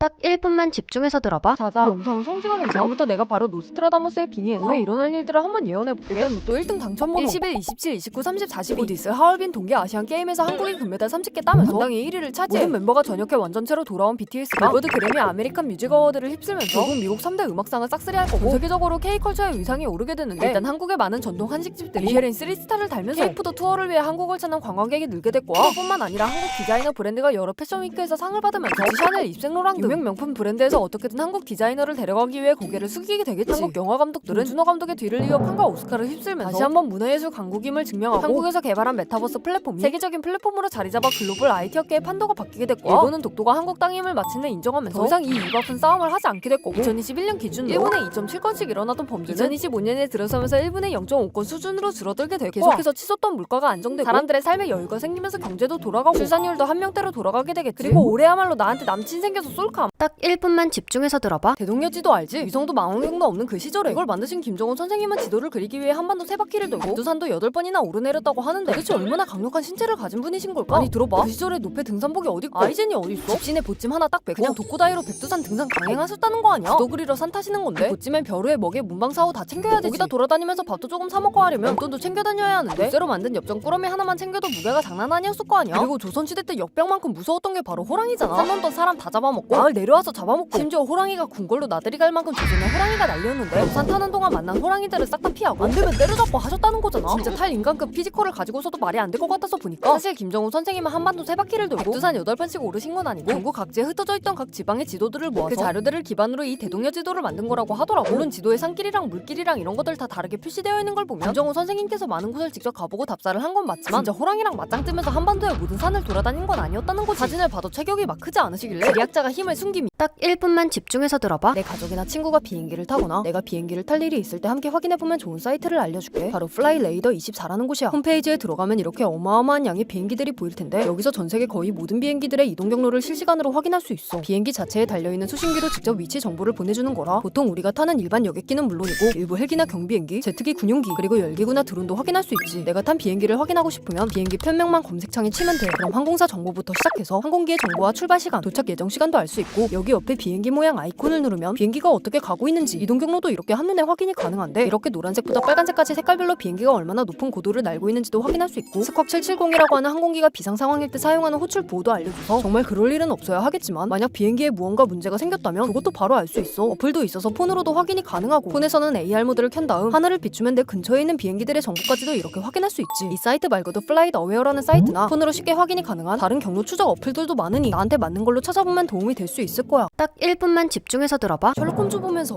탐정 간지난다 이런 생각한 적 있지? 알고 보니 한국에서도 탐정들이 있다고 하더라고. 일단 한국에선 이 탐정을 민간 조사사라고 불러. 다른 말로는 PIA 탐정사라고 불러. 탐정이 도대체 뭐라는가 하면 말 그대로 어떤 사건 사고를 조사하고 증거 같은 걸 수집하는 걸 하는 거야. 그러니까 경찰이랑 비슷한 거지. 그럼 도대체 왜 탐정이 또 있는 건가 싶겠지만, 경찰이 수사해야 하는 사건이 한두 개도 아니고 엄청 많기 때문에 모든 사건에 엄청난 조사를 하기가 힘들어. 그래서 내 사건이 조금 조사가 늦어질 것 같거나 경찰에 신고를 하기 위한 선행 조사를 하는 역할을 하는 거지. 그렇다고 경찰처럼 체포를 한다거나 문을 따고 들어간다거나 전화를 감청하는 건 말도 안 되고, 민간인이 할 수 있는 수준에서의 조사만 하는 거야. 그러니까 누구를 따라다니면서 정보를 수집하거나 그 사람이 만나고 다니는 주변 사람들을 인터뷰하거나 버려진 쓰레기에서 단서를 찾는 우리도 충분히 할 수 있는 수준의 조사를 한다고 보면 돼. 그래도 우리가 생업이 있는데 이 조사를 하러 다닐 수 없기도 하고, 조사를 하는 방법도 비효율적일 테니 관련 경험이 있는 사람에게 의뢰를 하는 거지. 탐정이 되는 방법도 있어. PIA 탐정사 시험을 6만 원 내고 친 다음에 1차, 2차 시험을 통과하고 기본 교육만 들으면 되지. 옛날엔 이런 탐정이라는 말을 못 쓰게 했는데 2020년부터 가능해지면서 흥신소나 심부름센터도 자격증을 따고 탐정사무소를 열기도 한다더라고. 역시 마취총은 만화에서만. 딱 1분만 집중해서 들어봐. 이번 1월 27일이 임시 공휴일이 됐다는 소식 다들 들었지? 이제 휴가 안 쓰고 최소 6일, 금요일 단 하루만 휴가를 낸다면 논스톱으로 총 9일이나 되는 달콤한 휴일을 즐길 수 있게 되었어. 보통 임시 공휴일은 관계부처가 이것저것 요리조리 다 따져봤을 때 이거 하는 게 낫다 싶으면 임시 공휴일을 지정하자는 의견을 인사혁신처에 전달하고, 그럼 인사혁신처가 국무회의의 안건으로 상정한 다음 국무회의에서 의결해 대통령의 승인을 받아 지정하는 절차를 가지고 있는데, 이번 1월 27일 임시 공휴일 지정은 국회에서 열린 고위당정 협의회의 회의를 통해 정해진 거야. 이번에 이렇게 임시 공휴일을 정하게 된 가장 큰 이유는 지금 좀 침체되어 있는 내수 경기에 활력을 불어넣기 위해서라고 해. 이렇게 사람들이 쭉 쉴 수 있는 휴일이 늘어나면 여행이나 외식, 쇼핑을 하면서 평소보다 플렉스를 해버릴 테니 경기를 조금 살릴 수 있을 거라고 판단한 거지. 이렇게 휴일이 늘어나면 설날 전에 주말부터 월요일까지 날짜를 골라서 고향으로 내려갈 수 있으니 지성길에 차들이 몰려 고속도로가 꽉 막히는 것도 조금만 방지할 수 있어. 이렇게 늘어난 연휴 기간 동안 마트나 면세점 같은 곳에 매출이 늘었던 때도 있지만, 또 어떨 때는 사람들이 오히려 해외여행을 떠나면서 우리나라 내수 경제를 끌어올리는 데는 별 효과가 없었던 때도 있었거든. 그래서 사람들 반응도 올 생각뿐이냐는 사람들과 이왕 해주는 거 31일도 쉬게 해달라는 사람들로 반응이 완전